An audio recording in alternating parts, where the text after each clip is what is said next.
അപ്പോൾ അന്ന് നമ്മൾ വന്നു ഒരു ഡോപ്പമിൻ ആ ലെവലിൽ അത് തന്നെ അഡ്രിനാലിൻ കയറി പിന്നെ ആ ഡോപ്പമിൻ ആ ലെവലിലെത്തി. പണ്ട് ഞാൻ ഒരു റീൽ കണ്ടിട്ടുണ്ട് 10,000 രൂപ ഉണ്ടെന്നുണ്ട് ഒരു ദിവസം 5,000 രൂപ വെച്ച് മേക്ക് ചെയ്ത് ഇങ്ങനെ കൊണ്ടുപോയിട്ട് നമുക്ക് ഒരു വർഷം മതി 2 കോടിയോ 3 കോടിയോ ആക്കാൻ.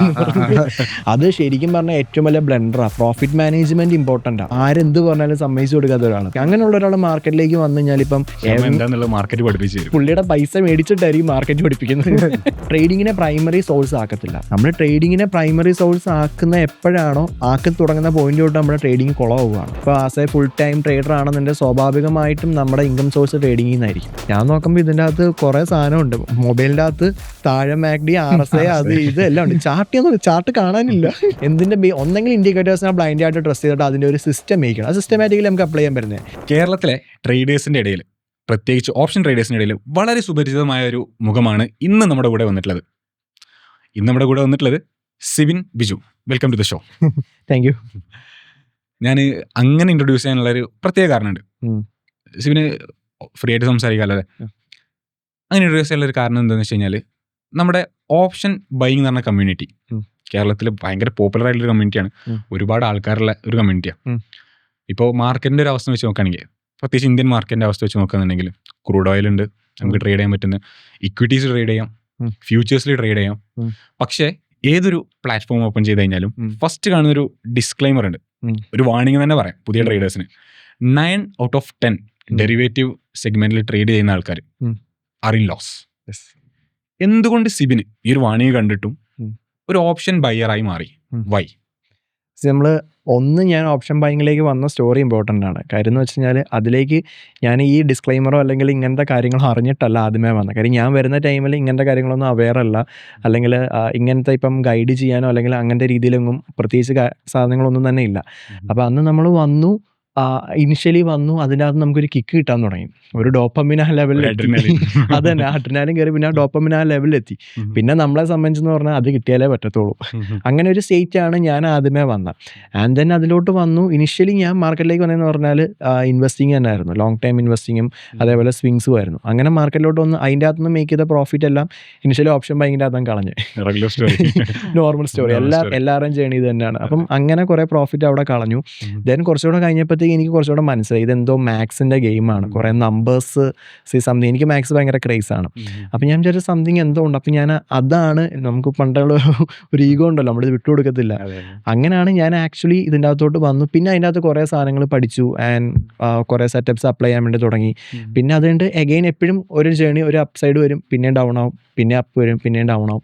പിന്നെ അതെല്ലാം കഴിഞ്ഞിട്ട് കുറച്ചുകൂടെ കഴിഞ്ഞപ്പോൾ എനിക്ക് മനസ്സിലായി. ഇപ്പം റീസെൻ്റ്ലി കഴിഞ്ഞ ഒരു 1-2 വർഷത്തെ എനിക്ക് മനസ്സിലായ കാര്യം എന്ന് പറഞ്ഞാൽ പല ട്രേഡേഴ്സും ലോസ് മേക്ക് ചെയ്യുന്നതെന്ന് പറഞ്ഞാൽ എന്തെങ്കിലും മിസ്റ്റേക്സ് കൊണ്ടാണ്.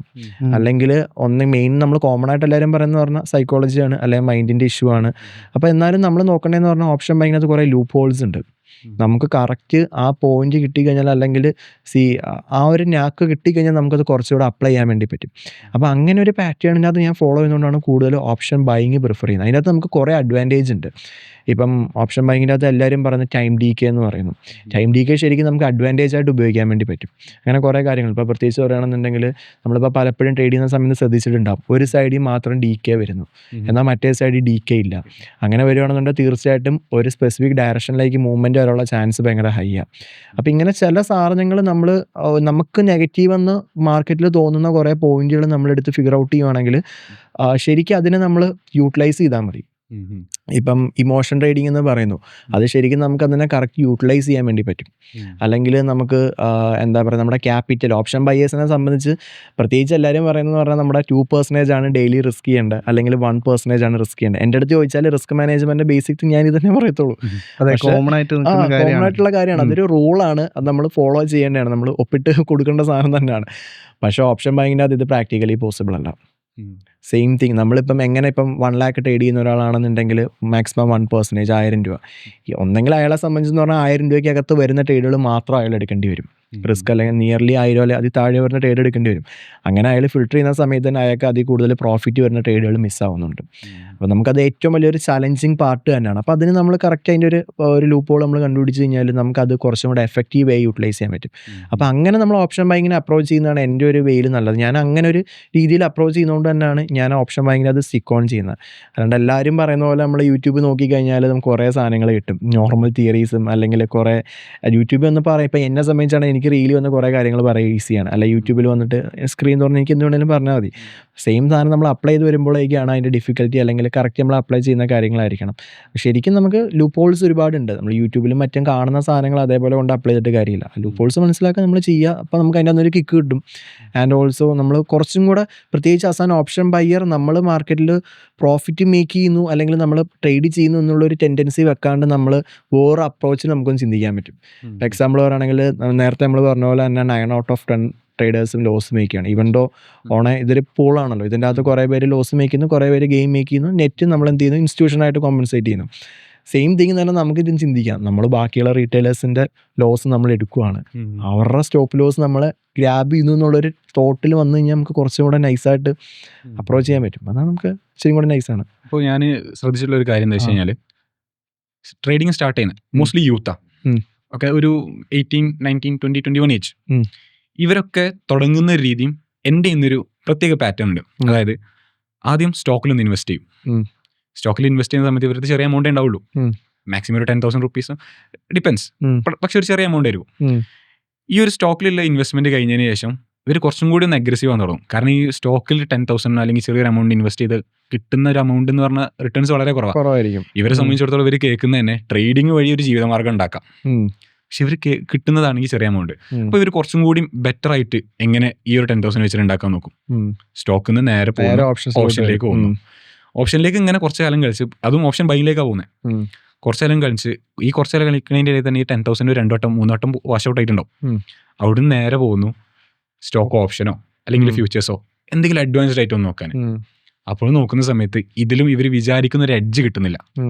പിന്നെ നേരെ പോകുന്നത് ഓപ്ഷൻ സെല്ലിങ്ങിലേക്ക് ഒന്ന് പരീക്ഷിച്ച് നോക്കാം, കാരണം അത് ഭയങ്കര പ്രോഫിറ്റബിൾ ആണെന്ന് കേട്ടു. പക്ഷെ എന്താ, ഫണ്ട് റേസ് ചെയ്യണം. എന്നിട്ട് എല്ലായിടത്തുനിന്നും കടമൊക്കെ പൈസ മേടിച്ചിട്ട് ഉള്ള മാലയും കാര്യങ്ങളൊക്കെ പണയം വെച്ചിട്ട് കുറേ ഫണ്ട് ഇങ്ങോട്ട് കൊണ്ടുവന്ന് വെക്കും. എന്നിട്ട് അതും കൊണ്ടുപോയി കളയും. എന്നിട്ട് പിന്നെയും തിരിച്ച് നേരെ വരുന്നു, ഇതേപോലെ വല്ല സ്കാമിൽ എന്തെങ്കിലുമൊക്കെ പെടും. പിന്നെ ചിലപ്പോൾ അവർക്ക് മനസ്സിലാവും ഓക്കെ ഇൻവെസ്റ്റിംഗ് ആണ് ഏറ്റവും അടിപൊളി. പിന്നെ അൾട്ടിമേറ്റ്ലി എല്ലാവരും എത്തുന്നു സ്റ്റോക്ക് മാർക്കറ്റിൽ ഏറ്റവും അടി ഇൻവെസ്റ്റിംഗ് ആണ്, ബാക്കിയെല്ലാം ഷോകാന്നുള്ള അങ്ങനത്തെ ആ ഒരു മൈൻഡ് സെറ്റ് വെച്ച് തുടങ്ങുന്ന കുട്ടികൾ ഒരുപാടുണ്ട്. യൂത്ത് ഈ റീറ്റെയിലേഴ്സിൽ ഞാൻ മനസ്സിലാക്കിയെടുത്തോളം നമ്മുടെ നാട്ടിലുള്ള റീറ്റെയിലേഴ്സിൽ ഭൂരിഭാഗം ആൾക്കാരും ഓപ്ഷൻ ബൈയിങ് ചെയ്യുന്ന പിള്ളേരാ, യൂത്ത്. ഇവർ കണ്ടു തുടങ്ങുന്നത് വല്ല ബുക്സ് വായിച്ചിട്ടോ അല്ലെങ്കിൽ ഇതിനെക്കുറിച്ച് സയന്റിഫിക് ആയിട്ട് പഠിച്ചിട്ടോ ഒന്നുമല്ല. യൂട്യൂബിലോ ഗൂഗിളിലോ എടുത്തിട്ട് how to make money by trading, how to make money in stock market, ഇതാണ് ഇവർ അടിച്ചു നോക്കുന്നത്. ആ ഒരു സംഭവം എന്താണ് ഓരോട് പറയാ? അത് ഒന്നെന്ന് പറഞ്ഞാൽ ഇപ്പം എല്ലാവർക്കും പലരും സ്റ്റോക്കിലേക്ക് കയറാണ്ട് തന്നെ ഓപ്ഷൻസിലോട്ട് വരുന്നവരുണ്ട്. ഇപ്പോൾ സ്റ്റോക്കിനകത്താണെങ്കിലും ഈവൻ ദോ ഇപ്പം എൻ്റെ അടുത്ത് ഏറ്റവും കൂടുതൽ ആൾക്കാർ മെസ്സേജ് ചോദിക്കുന്നതെന്ന് പറഞ്ഞു കഴിഞ്ഞാൽ SIP തുടങ്ങാം. SIP തുടങ്ങാൻ എല്ലാവരും റെഡിയാണ് ഇന്നത്തെ കാലത്ത്. എല്ലാവർക്കും SIP അറിയാം, SIP ചെയ്ത് കഴിഞ്ഞാൽ റിട്ടേൺ കിട്ടും എന്നുള്ളത് എല്ലാവരും അവെയർ ആയിട്ടുള്ള കാര്യമാണ്. പക്ഷേ ഇവരെല്ലാം ചെയ്യുന്നതെന്ന് പറഞ്ഞാൽ ചെറിയ എമൗണ്ട് വെച്ചിട്ടായിരിക്കും ചെയ്യുന്നത്. ഇപ്പോൾ 5,000 അല്ലെങ്കിൽ 10,000 വെച്ചിട്ട് ചിലപ്പോൾ ഒരു 1,00,000 രൂപ സാലറി ഉള്ള ഒരാളായിരിക്കും. അയാൾ ചെയ്യുന്നതെന്ന് പറഞ്ഞാൽ ഒരു 40,000-40,000 രൂപ ചിലപ്പോൾ FD RD അങ്ങനത്തെ അല്ലെങ്കിൽ ഇൻഷുറൻസ് അങ്ങനത്തെ കുറേ ഫണ്ടുകളിലോട്ട് ഇൻവെസ്റ്റ് ചെയ്തിട്ട് എന്ത് ചെയ്യും, ഒരു 5,000 രൂപ കൊണ്ട് SIP-ലോട്ടോ അല്ലെങ്കിൽ സ്റ്റോക്കിൻ്റെ അകത്തോട്ടോ ഓർ വാട്ടർ മാർക്കറ്റിൻ്റെ അകത്തോട്ടോ കൊണ്ട് ഇൻവെസ്റ്റ് ചെയ്യും. എന്നിട്ട് ഇവരുടെ ഉദ്ദേശം എന്താണ്, ഈ 5,000 രൂപ മന്ത്ലി ഇൻവെസ്റ്റ് ചെയ്തിട്ട് ഇവർക്കൊരു 1-2 വർഷം കഴിയുമ്പോൾ ഒരു 10-50 ലക്ഷം രൂപ അല്ലെങ്കിൽ കോടികളോ വേണം എന്നുള്ളതാണ് പെർസ്പെക്റ്റീവ്. ശരിക്കും നമ്മൾ അവിടെ വരുന്ന സമയത്ത് ROI വൈസും ചിന്തിച്ചാൽ തന്നെ അത് മാറും. ഇപ്പോൾ സ്റ്റോക്കിനകത്ത് ഇൻട്രാഡേ ചെയ്യുന്ന ഒരാളെ സംബന്ധിച്ച് അയാൾ ഡെയിലി ഒരു 2% ക്യാച്ച് ചെയ്താൽ പോലും അടിപൊളിയാണ്. ആ 2% ക്യാച്ച് ചെയ്യുന്ന സമയത്ത് 10,000 രൂപ വെച്ച് 200 രൂപ നമുക്ക് പ്രോഫിറ്റ് കിട്ടത്തുള്ളൂ. 1,00,000 രൂപ ഉണ്ടെന്നുണ്ടെങ്കിൽ 2,000 രൂപ കിട്ടും. 10 ലക്ഷം രൂപ ഉണ്ടെന്നുണ്ടെങ്കിൽ 20,000 രൂപ കിട്ടും. അപ്പോൾ ശരിക്കും അവിടുത്തെ പ്രോബ്ലം എന്ന് പറഞ്ഞാൽ ക്യാപിറ്റൽ തന്നെയാണ്. പക്ഷേ ശരിക്കും കുറേ ആൾക്കാർ, അതായത് ഫിൻ ഇൻഫ്ലുവൻസേഴ്സ് നമുക്ക് പേര് ഒരു സ്പെസിഫിക് നെയിം എടുക്കാതെ നമുക്ക് പറയാം, ഒരു ട്രേഡിങ് ഒരു ഈസി മണിയാണ്, എവിടുന്നും ചെയ്യാം, എപ്പോഴും ചെയ്യാം, ട്രേഡിങ് ചെയ്താലേ നിങ്ങളുടെ ലൈഫ് ഫ്രീ ആവുന്നുള്ളൂ, അപ്പോഴേ നിങ്ങൾക്ക് ലൈഫിൽ ഒരു കംപ്ലീറ്റ് ഫ്രീഡം ഉള്ളൂ എന്നുള്ളൊരു കൺസെപ്റ്റ് ഡയറക്റ്റ് പറയാതെ ചിലപ്പോൾ ഡയറക്റ്റ് പറഞ്ഞാണ്ട് തന്നെ കുട്ടികളുടെയും അല്ലെങ്കിൽ വർക്കിംഗ് ക്ലാസിന്റെ മൈൻഡ് സെറ്റിൽ കൊണ്ടുപോയി ഇട്ടിട്ടുണ്ട്. ഇത് this is how life should be, ഇങ്ങനെയാണ് ജീവിക്കേണ്ടത് എന്നുള്ളൊരു സാധനം കൊണ്ടുപോയിട്ടുണ്ട്. അതെങ്ങനെ? പിന്നെ അതേപോലെ കുറേ അധികം ഇൻഫ്ലുവൻസേഴ്സ് സോഷ്യൽ മീഡിയയിൽ അതായത് സ്ക്രീൻഷോട്ട് കാണിച്ചിട്ടും അതായത് ഒരു പാസീവായിട്ട് ഒരു ഇൻകം ജനറേറ്റ് ചെയ്യാന്ന് പറഞ്ഞിട്ടും കുറേ അധികം നല്ല രീതിയിൽ പ്രൊമോട്ട് ചെയ്യുന്നുണ്ട്, അതായത് ട്രേഡിങ്ങിനെ കുറിച്ചിട്ട്. അപ്പം ശരിക്കും ഇത് പോസിബിൾ ആണോ? പൈസ ഉണ്ടാക്കാൻ പറ്റുന്ന ഒരു മേഖല തന്നെയാണോ? അതിനകത്ത് ഒന്നാമത്തെ കാര്യം എന്ന് പറഞ്ഞാൽ പോസിബിൾ ആണോ എന്ന് ചോദിച്ചാൽ എപ്പോഴും പോസിബിൾ ആണ്. പക്ഷെ പ്രശ്നം എന്ന് പറഞ്ഞു കഴിഞ്ഞാൽ ഇതൊരു സ്കില്ലാണ്. നമുക്ക് ആ സ്കില്ല് അക്യൂർ ചെയ്യാൻ പറ്റുമോ ഇല്ലയോ എന്നുള്ളത്. ഇപ്പം ഫോർ എക്സാമ്പിൾ ഡ്രൈവിംഗ് ലൈസൻസ് ഉള്ള എല്ലാവരും കാർ ഓടിക്കുന്നില്ല. അതേപോലെ ട്രേഡിംഗ് എന്ന് പറഞ്ഞു വരുന്ന സമയത്ത് നമ്മളൊരു ട്രേഡർ ആവണമെന്നുണ്ടെങ്കിൽ നമുക്ക് ജസ്റ്റ് തിയറി മാത്രം പഠിച്ചിട്ടോ അല്ലെങ്കിൽ വെറുതെ ട്രേഡ് ചെയ്തിട്ടോ കാര്യമില്ല. തീർച്ചയായിട്ടും നമുക്ക് അവിടെ വേണ്ടുന്നതെന്ന് പറഞ്ഞാൽ ഒന്ന് നമ്മുടെ മൈൻഡ് ഓക്കെ ആയിരിക്കണം. മൈൻഡ് ഓക്കെ ആയിട്ടുള്ള ഒരാളെ സംബന്ധിച്ചെന്ന് പറഞ്ഞാൽ ഇപ്പം ഞങ്ങളുടെ കമ്പനി തന്നെയുള്ള ഒരു പുള്ളിക്കാരുണ്ട്, ഒരു നല്ല ഏജ്ഡ് ആയിട്ടുള്ള. ഇപ്പം നമുക്കൊരു ഓഫ്ലൈൻ മീറ്റിംഗ് നടന്നാൽ നമുക്ക് ഓഫ്ലൈൻ എപ്പോഴും ട്രേഡിംഗ് ഉണ്ട്. അപ്പോൾ ഓഫ്ലൈൻ ട്രേഡിംഗ് വന്ന ടൈം എന്ന് പറഞ്ഞാൽ പുള്ളിക്കാരൻ ആദ്യമേ നോർമലി ഓൾമോസ്റ്റ് എനിക്ക് തോന്നുന്നു ഒരു 2-3 ലക്ഷം എന്തോ ഉപയോഗിക്കുന്ന ഒരു പുള്ളിയാണ്. പുള്ളി വളരെ കാമായിട്ടും ഇപ്പം നമ്മൾ കമ്മ്യൂണിറ്റി ബാക്കിയുള്ളവർ അന്ന് ലോസ് വന്നൊരു ദിവസം എന്ന് പറഞ്ഞു കഴിഞ്ഞാൽ എല്ലാവരും അത്യാവശ്യം ടെൻഷനാണ്, ഞാൻ ഉൾപ്പെടെ ടെൻഷനാണ്. അപ്പോൾ അങ്ങനെ ഇരിക്കുന്ന സമയത്ത് പുള്ളിക്കാരൻ ഭയങ്കര കാമായിട്ടാണ് ഡീൽ ചെയ്തത്. കാര്യം പുള്ളി വെൽത്തിയാണ്, പുള്ളി വെൽത്തിൻ്റെ ചെറിയൊരു പെർസെൻറ്റേജ് ആണ് യൂട്ടിലൈസ് ചെയ്യുന്നത്. ഇപ്പോൾ അതേ സമയത്ത് ഇപ്പം എനിക്ക് തോന്നുന്നു ഒരു 10-60 വയസ്സ് 55 വയസ്സെന്തോ പുള്ളിക്കാരനുണ്ട്. അതേ സമയത്ത് വേറൊരാളെ 55 വയസ്സുള്ള ഒരാൾ അയാളുടെ ഫുൾ സേവിങ്സും അല്ലെങ്കിൽ ഫുൾ മണി കൊണ്ടുവന്ന് മാർക്കറ്റിലോട്ട് ഇൻവെസ്റ്റ് ചെയ്തിട്ട് സ്റ്റാർട്ട് ചെയ്യുമ്പോഴാണ് പ്രശ്നം വരുന്നത്. സ്വാഭാവികമായിട്ട് നമ്മൾ ചോറ് തന്നെ തിന്നുന്നത്. നമുക്ക് ലോസ് ഉണ്ട്, നമ്മൾ അക്സെപ്റ്റ് ചെയ്യത്തില്ല, നമുക്ക് ഈഗോയാ. അതേ സാധനം റിയൽ ലൈഫിൽ ഈഗോ ഉള്ള ഒരാളെ സംബന്ധിച്ച് പറഞ്ഞാൽ മാർക്കറ്റ് അവർക്ക് പറ്റത്തില്ല. ഇപ്പം തൊട്ടേനും പിടിച്ചതിനും ദേഷ്യപ്പെടുന്ന ഒരാൾ, അല്ലെങ്കിൽ ആരെന്ത് പറഞ്ഞാലും സമ്മതിച്ചു കൊടുക്കാത്ത ഒരാൾ. അപ്പോൾ അങ്ങനെയൊക്കെ ഈഗോ വരുന്നത്, അല്ലെങ്കിൽ അയാൾക്ക് എവിടെ ചെന്നാലും പ്രശ്നമായിരിക്കും, ബാക്കി എല്ലാവരും ഓക്കെ. അങ്ങനെയുള്ള ഒരാൾ മാർക്കറ്റിലേക്ക് വന്നു കഴിഞ്ഞാൽ ഇപ്പം എന്താണെന്നുള്ള മാർക്കറ്റ് പഠിപ്പിച്ചു തരും. മാർക്കറ്റ് പഠിപ്പിക്കുന്നതല്ല, പുള്ളിയുടെ പൈസ മേടിച്ചിട്ടായിരിക്കും മാർക്കറ്റ് പഠിപ്പിക്കുന്നത്. അത് ഒരു കോമൺ. അങ്ങനത്തെ ആൾക്കാർ മാർക്കറ്റിലേക്ക് വന്നിട്ട് കാര്യമില്ല. സോ പേഷ്യൻറ്റഡ് ആയിരിക്കണം ആൻഡ് ഓൾസോ ഇച്ചിരി ഡിസിപ്ലിൻഡ് ആയിരിക്കണം ആൻഡ് കാര്യങ്ങളെ കറക്റ്റായിട്ട് ചിന്തിക്കുന്ന ഒരാളായിരിക്കണം. ഒരു ഇച്ചിരി യുക്തി എന്ന് പറഞ്ഞൊരു സാധനം, അല്ലെങ്കിൽ കോമൺ സെൻസ് എന്ന് പറഞ്ഞൊരു സാധനം അവർക്ക് ഉണ്ടാവണം. അല്ലാത്ത ഒരാൾ എങ്ങനെ വന്നെന്ന് പറഞ്ഞാലും എങ്ങനെയൊക്കെ ട്രേഡ് ചെയ്തെന്ന് പറഞ്ഞാലും ഉറപ്പായിട്ട് ലോസിലേക്ക് പോകും. ഇപ്പം ഹൂവർ ആരാണോ ഇൻഫ്ലുവൻസ് ചെയ്യുന്നത്, ഇപ്പം അവരുടെ ബേസിൽ ഇപ്പം മേ ബി അവർ കറക്റ്റ് ആയിരിക്കാൻ ചെയ്യുന്നത്, പക്ഷെ ഒരാൾ അയാൾ ശരിയല്ല എന്നല്ല, അയാൾ നന്നാവത്തില്ല എന്ന് അയാൾ തീരുമാനിച്ചു കഴിഞ്ഞാൽ ഒരിക്കലും അത് കറക്റ്റ് ആകത്തില്ല. എന്നാൽ അതേ സമയത്ത് ഇതിനൊരു കറക്റ്റ് പെർസ്പെക്റ്റീവ് നോക്കുകയാണെന്നുണ്ടെങ്കിൽ ആദ്യമേ ചെറിയ എമൗണ്ട് യൂസ് ചെയ്യാം. ഫുൾ എമൗണ്ട് ഇപ്പം എൻ്റെ അടുത്താണെങ്കിലും അല്ലെങ്കിൽ വേറെ വെറൈറ്റീസ്, അപ്പോൾ എവിടെ നിന്ന് നോക്കുകയാണെന്നുണ്ടെങ്കിലും ആദ്യമേ കൊണ്ട് ഫുൾ എമൗണ്ട് ഇട്ട് കഴിഞ്ഞാൽ ചിലപ്പം നമ്മളിപ്പോൾ നമ്മുടെ ഒരു ജേണി നോക്കുകയാണെന്നുണ്ടെങ്കിൽ ഒരു 5 ദിവസം നമുക്ക് എടുക്കാം. ഒരു 5 ദിവസം നോക്കുകയാണെന്നുണ്ടെങ്കിൽ ചിലപ്പോൾ ഫസ്റ്റ് ഡേ നമുക്ക് ചിലപ്പോൾ ലോസ് ആയിരിക്കും വരുന്നത്, ബാക്കി 4 ദിവസം പ്രോഫിറ്റ് ആയിരിക്കും. മേ ബി ഇവർ വന്ന് ഫസ്റ്റ് ഡേ കാണുമ്പോൾ ലോസ് ആയിരിക്കും, ബാക്കി ദിവസങ്ങളിൽ പ്രോഫിറ്റ് വരുന്നുണ്ട്. ഓവറോൾ നമ്മുടെ ഒരു ഗ്രാഫ് എന്ന് പറയുന്ന സാധനം അതേ രീതിക്ക് പോകും. പക്ഷേ ഇവരെ സംബന്ധിച്ചെന്ന് പറഞ്ഞാൽ ഇവർ വരുമ്പോഴേ ലോസ് ആയിരിക്കും കാണുന്നത്. സ്റ്റാർട്ടിങ്ങിൽ ലോസ് ആയിരിക്കും. അപ്പോൾ അവർ ഡള്ളാവും ചെയ്യും. ഡള്ളാവുന്നതല്ല, ഇവർ ഈ ഫുൾ പൈസ ആയിരിക്കും കൊണ്ടുവന്നേക്കുന്നത്. ഇപ്പോൾ ഒരു 10 ലക്ഷം രൂപ കയ്യിലുള്ള ഒരാൾ ഒരു 10,000-20,000 രൂപ വെച്ചിട്ട് ചെയ്ത് കഴിഞ്ഞാൽ ഓക്കെ. എന്നാൽ അയാൾ അവിടെ കൊണ്ടുവരുന്നത് ചിലപ്പോൾ 3, 5, 10 ലക്ഷം രൂപയായിരിക്കും. അപ്പോൾ സ്വാഭാവികമായിട്ട് അവരുടെ മൈൻഡ് മാറും, അല്ല അവർക്ക് കറക്റ്റ് ഒരിക്കലും ചെയ്യാൻ പറ്റത്തില്ല. അത് ചോദിക്കാൻ വന്നൊരു സംഭവം എന്താ വെച്ചാൽ, ഇപ്പം നേരത്തെ നമ്മൾ 10-9 പേരുടെ കാര്യം പറഞ്ഞു, പക്ഷെ അതിൽ ഒരാൾ പ്രോഫിറ്റബിളാണ്. നമുക്കൊരു റേഷ്യോ നോക്കുകയാണെന്നുണ്ടെങ്കിൽ ഒരു 10 പേര് പ്രോഫിറ്റബിൾ ആണെന്ന് വിചാരിക്കാം. ഓക്കെ, ഈ 10 പേർക്കും വളരെ ഡിഫറെൻ്റ് ആയിട്ടുള്ള സ്ട്രാറ്റജി ആയിരിക്കും. അതായത് ഇവരെല്ലാവരും പ്രോഫിറ്റബിൾ ആണ്, സെയിം മാർക്കറ്റ് കണ്ടീഷൻസ്, സെയിം മാർക്കറ്റിൽ 10 പേരും പ്രോഫിറ്റബിൾ ആണ്. പക്ഷേ 10 ആൾക്കും ഡിഫറെൻ്റ് ആയിട്ടുള്ള സ്ട്രാറ്റജീസ് ആയിരിക്കും, പെർസ്പെക്റ്റീവ് ആയിരിക്കും. അങ്ങനെ ആയിരിക്കും അവർ ട്രേഡ് എടുത്തിട്ടുണ്ടാവുക. ചിലപ്പോൾ സെയിം ട്രേഡിനെ ഡിഫറെൻറ്റ് ഐഡിയാസ് വെച്ചിട്ടായിരിക്കും. അയാൾ ചിന്തിക്കുന്ന പോലെ ആയിരിക്കില്ല നമ്മൾ ചിന്തിച്ചിട്ടുണ്ടാവുക. അപ്പോൾ അത് ഡിഫറെൻ്റ് ആയിരിക്കും. ഞാൻ ചോദിക്കുന്നത് വെച്ചാൽ, ഈ 10 പേരും പ്രോഫിറ്റബിൾ ആണെന്നുള്ളത് ഒരു കോമൺ സംഭവമാണ്. ആ നീഷ് എന്തായിരിക്കും ആ ഒരു സ്പെസിഫിക് ആയിട്ടുള്ള സാധനം സിബിന് തോന്നുന്നത്? അതായത് ഈ 10 പേരും പ്രോഫിറ്റബിൾ ആവാൻ 10 വേ ഉപയോഗിച്ചെങ്കിലും ഒരു കോമൺ ആയിട്ടുള്ള ഒരു സാധനമാണ് ഇവർ വിജയിച്ചു എന്നുള്ളത്.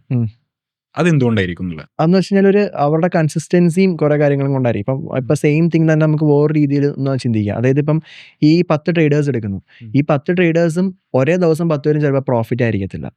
ഇപ്പം ആ ഒരു ദിവസം ചിലപ്പോൾ 3 പേരായിരിക്കും പ്രോഫിറ്റ്, ബാക്കി 7 പേര് ചിലപ്പോൾ ലോസ് ആയിരിക്കും. അടുത്ത ദിവസം വന്നപ്പോൾ വേറൊരു 3 പേരോ 4 പേരോ ആയിരിക്കും പ്രോഫിറ്റ്, ബാക്കി 6 പേര് ലോസിലായിരിക്കും. ഇതൊരു ലോങ് റണ്ണാണ്. ഈ ലോങ് റണ്ണിലാണ് അവർ സക്സസ് ആവുന്നത്. അത് നമ്മൾ എപ്പോഴും ചിന്തിക്കണം. ഒരു ദിവസത്തെ ഡേറ്റ അല്ല, ഒരു മാസത്തെ അല്ല, ഒരു വർഷത്തെ അല്ല, ലോങ് ടേമിലെ ഡേറ്റയാണ് അത് പറയുന്നത്. ഇപ്പം സെയിം തിങ് തന്നെ ഇപ്പം ഞാനിപ്പോൾ ട്രേഡ് ചെയ്യുന്നു അല്ലെങ്കിൽ ബ്രോ ട്രേഡ് ചെയ്യുന്നു, നമ്മൾ ട്രേഡ് ചെയ്തിരിക്കുന്ന സമയത്ത് ചിലപ്പം ബെറിഷ് ആയിരിക്കാം നിങ്ങളുടെ സൈഡിൽ നിന്നുള്ള വ്യൂ, എൻ്റെ സൈഡിൽ നിന്ന് ചിലപ്പോൾ ബുള്ളിഷ് ആയിരിക്കാം. ഇപ്പോൾ ഇന്ന് ചിലപ്പോൾ എൻ്റെ അനാലിസിസ് ആയിരിക്കും കറക്റ്റ് ആയത്, അവിടെ ലോസ് വന്നിട്ടുണ്ടാവും. ആ ലോസ് വന്ന സമയത്ത് അതിനെ എങ്ങനെ മാനേജ് ചെയ്തു എന്നുള്ളതിലാണ് കാര്യം ഇരിക്കുന്നത്. ദ വേ ഓഫ് മാനേജിങ് അത് വളരെ ഇമ്പോർട്ടൻ്റ് ആണ്. ആ ലോസിനെ എങ്ങനെ കറക്റ്റ് നമ്മൾ മാനേജ് ചെയ്തു, നമ്മുടെ ക്യാപിറ്റലിനെ എങ്ങനെ മാനേജ് ചെയ്തു, അല്ലെങ്കിൽ ആ ട്രേഡ്സിനെ നമ്മൾ ആ ലോസ് വന്ന ട്രേഡ്സിനെ എങ്ങനെ മാനേജ് ചെയ്തു, ഈ 3 പോയിന്റ് എപ്പോഴും ഇമ്പോർട്ടൻ്റ് ആണ്. പിന്നെ അടുത്തൊരു കാര്യം എന്ന് പറഞ്ഞു കഴിഞ്ഞാൽ സെയിം തിങ് തന്നെ. ഇപ്പം എനിക്ക് പ്രോഫിറ്റ് കിട്ടിയിട്ട് ഞാൻ അടുത്ത ദിവസം ആ പ്രോഫിറ്റും കൂടി ഇട്ട് ട്രേഡ് ചെയ്ത് കഴിഞ്ഞാൽ ഞാൻ മണ്ടത്തരം കാണിക്കുന്നത്. ഒരിക്കലും Profit- കോമ്പൗണ്ട് ചെയ്തുകൊണ്ട് കോമ്പൗണ്ട് ട്രേഡ് ഭയങ്കര ചെയ്യാൻ മിസ്റ്റേക്ക്. ഇപ്പം പാടില്ല പണ്ട് ഞാൻ റീൽ കണ്ടിട്ടുണ്ട്. 10,000 രൂപ ഉണ്ടെന്നുണ്ട് ഒരു ദിവസം 5,000 രൂപ വെച്ച് മേക്ക് ചെയ്ത് ഇങ്ങനെ കൊണ്ടുപോയിട്ട് നമുക്ക് ഒരു വർഷം മതി 2 കോടിയോ 3 കോടിയോ ആക്കാന്ന് പറഞ്ഞിട്ട് അങ്ങനെ വീഡിയോ ഉണ്ട്.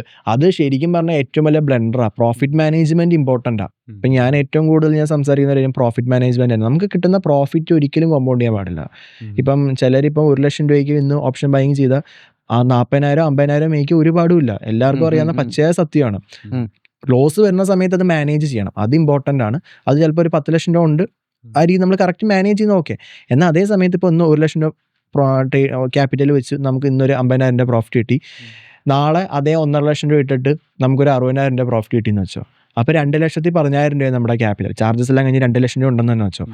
അടുത്ത ദിവസം 2,00,000 രൂപയ്ക്ക് ട്രേഡ് ചെയ്തിട്ട് എന്താ പറയുക, നമുക്കവിടെ ലോസ് വരുന്നതെന്ന് പറഞ്ഞാൽ ചിലപ്പോൾ 1,00,000 1,00,000 രൂപ കൂട്ടി. അതായത് 50% അന്ന് ഡിപ്ലോയ്ഡ് ക്യാപിറ്റലിൻ്റെ ലോസ് വന്നെന്ന് വെച്ചോ. ഇതേ സാധനം 1,00,000 രൂപയ്ക്കകത്തായിരുന്നുണ്ടെങ്കിൽ 50,000 രൂപ പോത്തോളായിരുന്നു. ബാക്കി 50,000 രൂപ കൈ കാണും. ഇവിടെ കിട്ടിയ പ്രോഫിറ്റ് പോയി. കോമ്പൗണ്ടിങ് ഏറ്റവും വലിയൊരു പ്രശ്നമാണ്. അപ്പോൾ ഈ നേരത്തെ നമ്മൾ പറഞ്ഞതിനകത്ത് എനിക്ക് തോന്നിയിട്ടുള്ള കുറച്ച് കാര്യങ്ങളെന്ന് പറഞ്ഞാൽ, ഒന്ന് the way of controlling losing days അല്ലെങ്കിൽ ലോസസ് അല്ലെങ്കിൽ ട്രേഡ് എങ്ങനെ മാനേജ് ചെയ്തു, ഇങ്ങനത്തെ കാര്യങ്ങളൊന്നും ഇമ്പോർട്ടൻ്റ് ആണ്. 2 ഈ പ്രോഫിറ്റിനെ എങ്ങനെ മാനേജ് ചെയ്തു എന്നുള്ളത് ഇമ്പോർട്ടൻ്റ് ആണ്. ഇപ്പോൾ കിട്ടിയ പ്രോഫിറ്റ് കോമ്പൗണ്ട് ചെയ്ത് കൊണ്ടുപോയി കഴിഞ്ഞാൽ ചിലപ്പോൾ ചിലർ ലക്കാണ്. ഇപ്പം നമ്മൾ സെറോദയ്ക്കകത്തൊക്കെ തന്നെ നോക്കുകയാണെന്നുണ്ടെങ്കിൽ സെൻസിബിളി പോയി കഴിഞ്ഞാൽ പല ട്രേഡേഴ്സിൻ്റെയും വെരിഫൈഡ് P&L നമുക്ക് കാണാൻ പറ്റും. കുറേ ട്രേഡേഴ്സിൻ്റെ ഉണ്ട്. ഇതിനകത്തെല്ലാം നമ്മൾ നോക്കുന്ന ടൈമിൽ പലരുടെയും പേര് ഇടയ്ക്കിടയ്ക്ക് വരും, പിന്നെ അവരെ കാണത്തില്ല.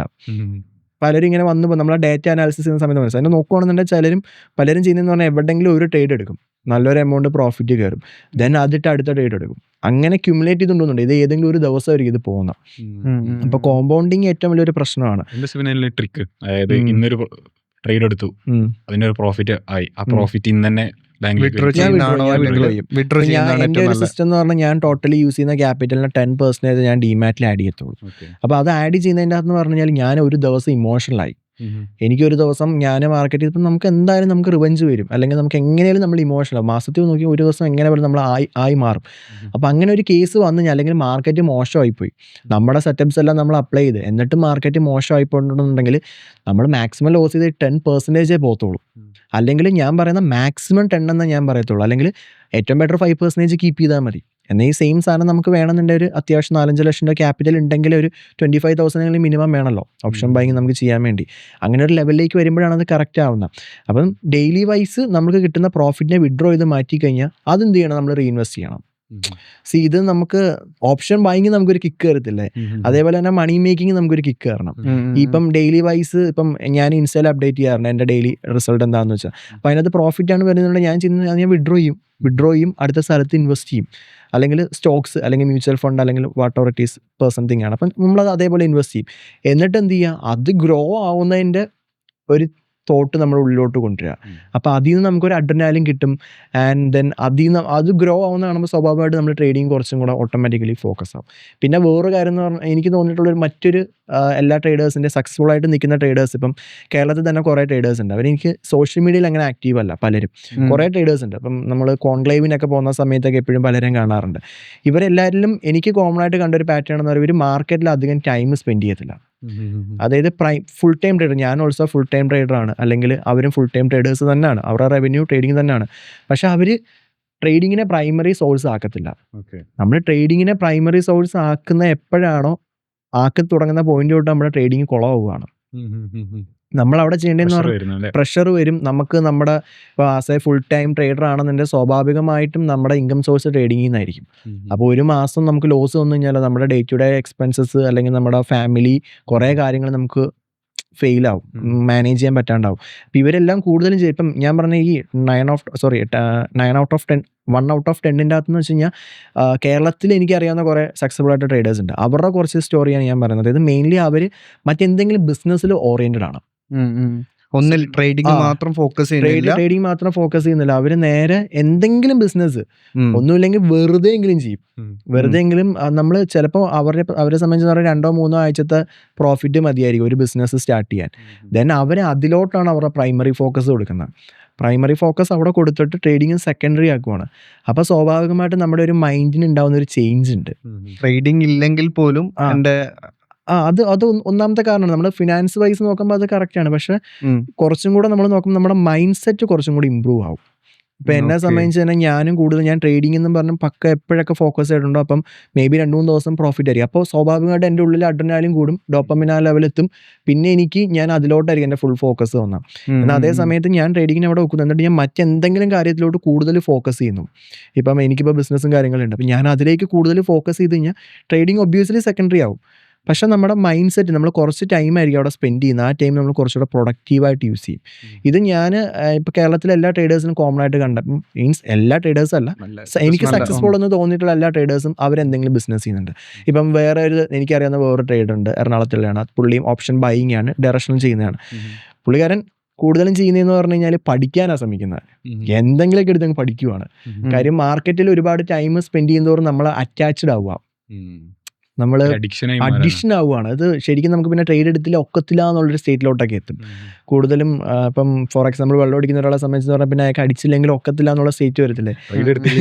അതാണ് സിഗരറ്റ് വലിക്കുന്ന ഒരാളെ സംബന്ധിച്ച് അറിയാലോ നമുക്ക്, വലിച്ചില്ലെങ്കിൽ ഒക്കത്തില്ല. അതേപോലെയാണ് ട്രേഡ് എടുത്തില്ലേ പിന്നെ അവർക്ക് പറ്റില്ല എന്നുള്ള സ്റ്റേറ്റിലോട്ട് വരും.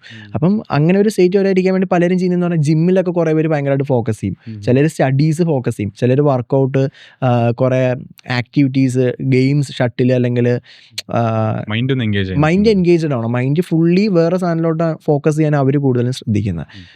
എനിക്ക് സക്സസ് അങ്ങനെയാണ് എനിക്ക് ആ പോയിന്റ് കൂടുതൽ തോന്നിയിട്ടുള്ളത്. കോൺക്ലേവിന്റെ കാര്യം പറഞ്ഞപ്പോൾ ഒരു 2020 മുതൽ നമുക്ക് നോക്കുകയാണെങ്കിൽ ഒരു 26 വരെ അതിലൊരു 4-5 വർഷം, ഒരു 4 വർഷം നമുക്ക് എടുക്കുകയാണെന്നുണ്ടെങ്കിൽ നല്ല രീതിക്ക് മാർക്കറ്റിന് ഒരു ഗ്രോത്ത് കിട്ടിയ ഒരു സമയം ഉണ്ടായിരുന്നു. ആ സമയത്താണ് ഏറ്റവും കൂടുതൽ ട്രേഡേഴ്സ് മാർക്കറ്റിലേക്ക് വന്നിട്ടുള്ളത്. ഞാൻ പറഞ്ഞു വരുന്നത് എന്താ വെച്ചാൽ മാർക്കറ്റിന് ഒരു സൈക്കിൾ ഉണ്ട്. നിങ്ങൾക്ക് അറിയുന്ന പോലെ തന്നെ, എല്ലാവർക്കും അറിയുന്ന പോലെ തന്നെ മാർക്കറ്റ് അപ്പ് മൂവ് ഉണ്ടാവും, താഴത്തേക്ക് വരും, ഒരു കൺസോളിഡേഷൻ ഉണ്ടാവും. ഈ കൺസോളിഡേഷന് ഏറ്റവും കൂടുതൽ സമയം ഉണ്ടാവും.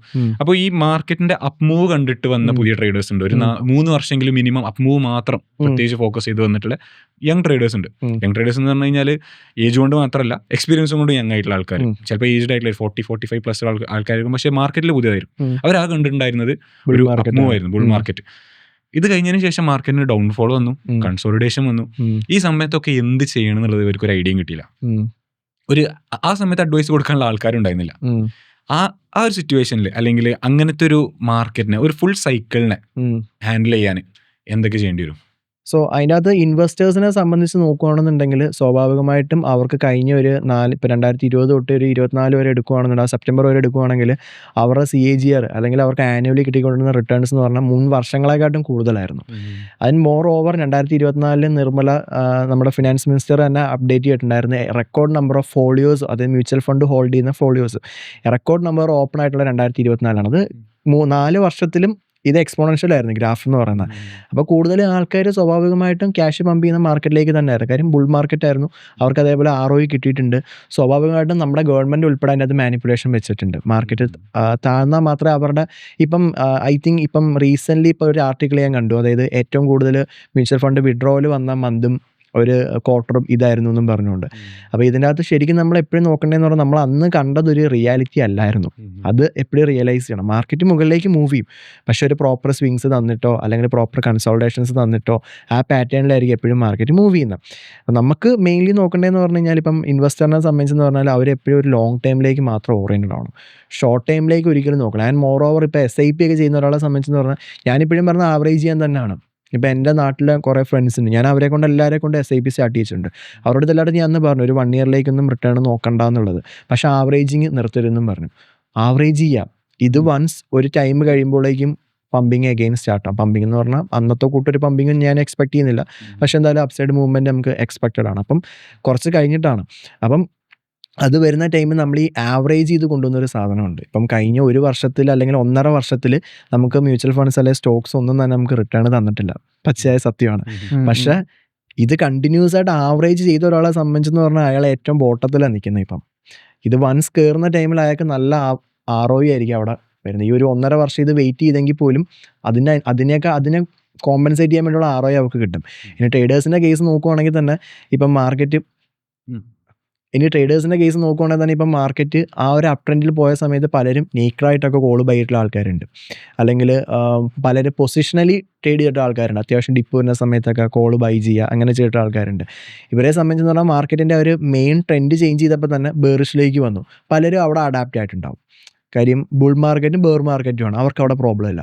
അത് കഴിഞ്ഞിട്ടുള്ളൊരു കൺസോളിഡേഷൻ ഫേസിലേക്ക് വന്നപ്പോഴാണ് പല ട്രേഡേഴ്സും സ്ട്രഗിൾ ചെയ്തിട്ടുണ്ടാവുക. അപ്പം അവിടെ മാർക്കറ്റിൻ്റെ ബിഹേവിയർ അത് ഇൻട്രാഡേ വൈസ് നമ്മളെപ്പോഴും കോൺസെൻട്രേറ്റ് ചെയ്യേണ്ടതാണ്.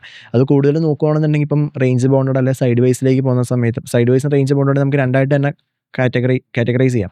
അപ്പം ഇപ്പം റേഞ്ച് ബൗണ്ടഡ് മാർക്കറ്റ് ആണെങ്കിൽ പോലും വോളറ്റൈൽ ആണെന്നുണ്ടെങ്കിൽ അവിടെ അവർക്ക് അതിൻ്റെ അനുസരിച്ചുള്ളൊരു സ്കോപ്പ് ഉണ്ട്. പക്ഷേ അത് എവിടെ എക്സിറ്റ് ചെയ്യുന്നു എന്നതിലാണ് പ്രധാനം. പണ്ട് മറ്റേ ബുൾ മാർക്കറ്റിൽ കോള് വാങ്ങിച്ച് വെറുതെ ഓപ്പൺ ആക്കി അങ്ങ് കൊണ്ടുപോകുന്നതും റേഞ്ച് ബൗണ്ടഡ് മാർക്കറ്റിൽ അങ്ങനെ നിന്ന് കഴിഞ്ഞാൽ പണി പാടും. അപ്പോൾ റേഞ്ച് ബൗണ്ടഡ് മാർക്കറ്റിൽ എവിടെ എക്സിറ്റ് ചെയ്യണം എന്നുള്ളത് അവർക്ക് എപ്പോഴും ഇമ്പോർട്ടൻ്റ് ആണ്. പിന്നെ അത് മാത്രമല്ല, എൻട്രി കിട്ടാനും കുറച്ച് പാടാണ്. മറ്റേത് നമുക്ക് വെറുതെ ഒരു ഡിപ്പ് ചെയ്ത് ബൈ ചെയ്താലും പ്രോഫിറ്റ് കിട്ടും, വളരെ ഈസിയാണ്, വലിയ പാടൊന്നുമില്ല. ഇപ്പോൾ റേഞ്ച് ബൗണ്ടഡ് മാർക്കറ്റ് വരുമ്പം ഇച്ചിരി പാടാണ്. പലപ്പോഴും റീറ്റെയിലേഴ്സിനെ, പ്രത്യേകിച്ച് മോർണിംഗ് ഡേറ്റ നോക്കുകയാണെന്നുണ്ടെങ്കിൽ റീറ്റെയിലേഴ്സിനെ ഫേക്ക് ചെയ്തിട്ടേ മാർക്കറ്റ് മൂവ് ചെയ്യും. അപ്പോൾ നോർമലി നമ്മൾ ബൈ ചെയ്യുന്ന പോയിന്റ് എവിടെയാണോ അവിടെ വന്ന് SL അടിച്ചിട്ടായിരിക്കും അവിടുന്ന് മാർക്കറ്റ് മൂവ് ചെയ്യുന്നത്. ചേഞ്ച് ആണോ അത് ഇൻട്രാഡേയിൽ? അത് എപ്പോഴും കോമൺ ആയിട്ടുള്ളതാണ്. നമുക്ക് നോർമലി എപ്പോഴും റീറ്റെയിലേഴ്സിൻ്റെ മാർക്കറ്റ് ഒന്ന് കൂടുതലും റേഞ്ച് ബൗണ്ടഡ് മാർക്കറ്റിലാണ് അത് കാണുന്നത്. രാവിലെ മാർക്കറ്റ് ഇപ്പോൾ ഒരു ഡയറക്ഷനിലേക്ക് മൂവ് ചെയ്യുകയാണെങ്കിൽ എല്ലാവരും എവിടെയാണോ സ്റ്റോപ്പ് ലോസ് പ്ലേസ് ചെയ്യുന്നത്. പലരും പറഞ്ഞു കേട്ടിട്ടുണ്ട് നമ്മൾ സ്റ്റോപ്പ് ലോസ് ഹിറ്റ് ചെയ്തിട്ട് മാർക്കറ്റ് മൂവ് ചെയ്യുന്നുള്ള. അതിന് 2 റീസൺ ഉണ്ട് ഞാൻ നോക്കിയിട്ട്. പലരും ചെയ്യുന്നതെന്ന് പറഞ്ഞാൽ ചുമ്മാ ഒരു 500 രൂപ 1000 രൂപ സ്റ്റോപ്പ് ലോസ് വെക്കും. നമുക്കറിയാം അതിന് ലോജിക്ക് ഇല്ല എന്നുള്ള. വെറുതെ ഒരു ലെവൽ വെച്ച് കഴിഞ്ഞാൽ അത് ലക്കാണ്, പ്യൂർലി ലക്കാണ്. ചിലപ്പോൾ 450 വരെ എത്തിയിട്ട് തിരിച്ച് കയറിപ്പോൾ അത് ലക്കാണ് അവിടെ വരുന്നത്. ചിലർ ചെയ്യുന്ന ഒരു ലെവൽ വെക്കും. ആ ലെവലെന്ന് പറഞ്ഞാൽ വെറുതെ ഒരു പ്രോപ്പർ, എപ്പോഴും മാർക്കറ്റ് ഒരു ഡയറക്ഷനിലേക്ക് മൂവ് ചെയ്യുന്നതിന് മുമ്പ് ഓപ്പോസിറ്റ് ഡയറക്ഷനിലേക്ക് ഒരു മൂവ്മെൻറ്റ് എപ്പോഴും തരും. അപ്പം ആ ഡയറക്ഷൻ, ആ ഓപ്പോസിറ്റ് സൈഡിലേക്ക് ഒരു ഫേക്ക് മൂവ് വന്നിട്ടാണ് ആ ട്രേഡ് എടുക്കുന്നതെന്നുണ്ടെങ്കിൽ അത് കുറച്ചുകൂടെ സക്സസ് ആവും. എന്നാൽ വെറുതെ മാർക്കറ്റ് മൂവ് ചെയ്യുന്ന കണ്ടിട്ട് നമ്മൾ ട്രേഡ് എടുക്കുകയാണെങ്കിൽ സ്റ്റോപ്പ് ലോസ് പ്ലേസ് ചെയ്യുന്ന ഒരാളെ സംബന്ധിച്ചെന്ന് പറഞ്ഞു കഴിഞ്ഞാൽ അത് ഉറപ്പായിട്ടും റീട്രേസ്മെൻറ്റിന് വരും. എല്ലാ റീറ്റെയിലേഴ്സിനെയും ഫേക്ക് ചെയ്യും. കൂടുതലും ഇൻട്രാഡേ ടൈം ഫ്രെയിമിൽ നമ്മൾ കാണുന്നതെന്ന് പറഞ്ഞാൽ മാർക്കറ്റ് എല്ലാവർക്കും അങ്ങനെ പ്രോഫിറ്റ് കൊടുക്കാൻ പറ്റില്ല. ഇതൊക്കെ എവിടെ നിന്ന് എടുത്ത് കൊടുക്കും, നമ്മളത് ചിന്തിക്കണ്ടേ. അപ്പോൾ സ്വാഭാവികമായിട്ടും കുറച്ച് പേരെ ലോസ് ഉണ്ടാക്കിയേ പറ്റത്തുള്ളൂ. അപ്പോൾ എല്ലാവരും ചാടിക്കയറി എടുക്കുന്നവരെല്ലാവരും ആദ്യമേ മാർക്കറ്റ് എന്തായാലും ഒന്ന് റിമൂവ് ചെയ്തിട്ടായിരിക്കും ആ ഡയറക്ഷനിലേക്ക് പോകുന്നത്. അത് ആ റിമൂവ് ചെയ്യുന്ന പോയിന്റ് ആയിരിക്കും അവരുടെ സ്റ്റോപ്പ് ലോസ്. അപ്പോൾ ഇതിനുള്ളൊരു സൊല്യൂഷൻ എന്ന് പറഞ്ഞു കഴിഞ്ഞാൽ ഒന്ന് നമുക്ക് എന്ത് ചെയ്യാൻ പറ്റും, നോർമലി അവരെവിടെയാണോ സ്റ്റോപ്പ് ലോസ് വെക്കാൻ പ്ലാൻ ചെയ്ത് അവിടുന്ന് എൻട്രി എടുക്കാം. ഉറപ്പായിട്ടും മുമ്പ് എടുത്തുകൊണ്ടിരുന്ന ട്രേഡ്സിനെക്കാട്ടും എണ്ണം കുറയും, സക്സസ് റേറ്റ് കുറച്ചുകൂടെ കൂടുതലായിരിക്കും. പക്ഷേ ഈ സ്റ്റോപ്പ് ലോസ് അവർ എന്തിൻ്റെ ബേസിൽ വെച്ചു എന്നുള്ളത് നമ്മൾ കുറച്ചും കൂടെ ഒന്ന് നമുക്ക് പറയാൻ പറ്റത്തില്ല. അവർ എടുക്കുന്നതിൻ്റെ ബേസിലായിരിക്കും വരുന്നത്. പിന്നെ അടുത്തെന്ന് പറഞ്ഞാൽ ഞാൻ കൂടുതലും പ്രിഫർ ചെയ്യുന്ന സ്റ്റോപ്പ് ലോസ് വെക്കാണ്ട് ട്രേഡ് ചെയ്യാൻ തന്നെയാണ്. ഓപ്ഷൻ ബൈങ്ങിൽ സ്റ്റോപ്പ് ലോസ് വെക്കാണ്ട് ട്രേഡ് ചെയ്യാൻ അപ്പോൾ പലർക്കും ഡൈജസ്റ്റ് ആവത്തില്ല, കുറച്ച് പാടാണ്.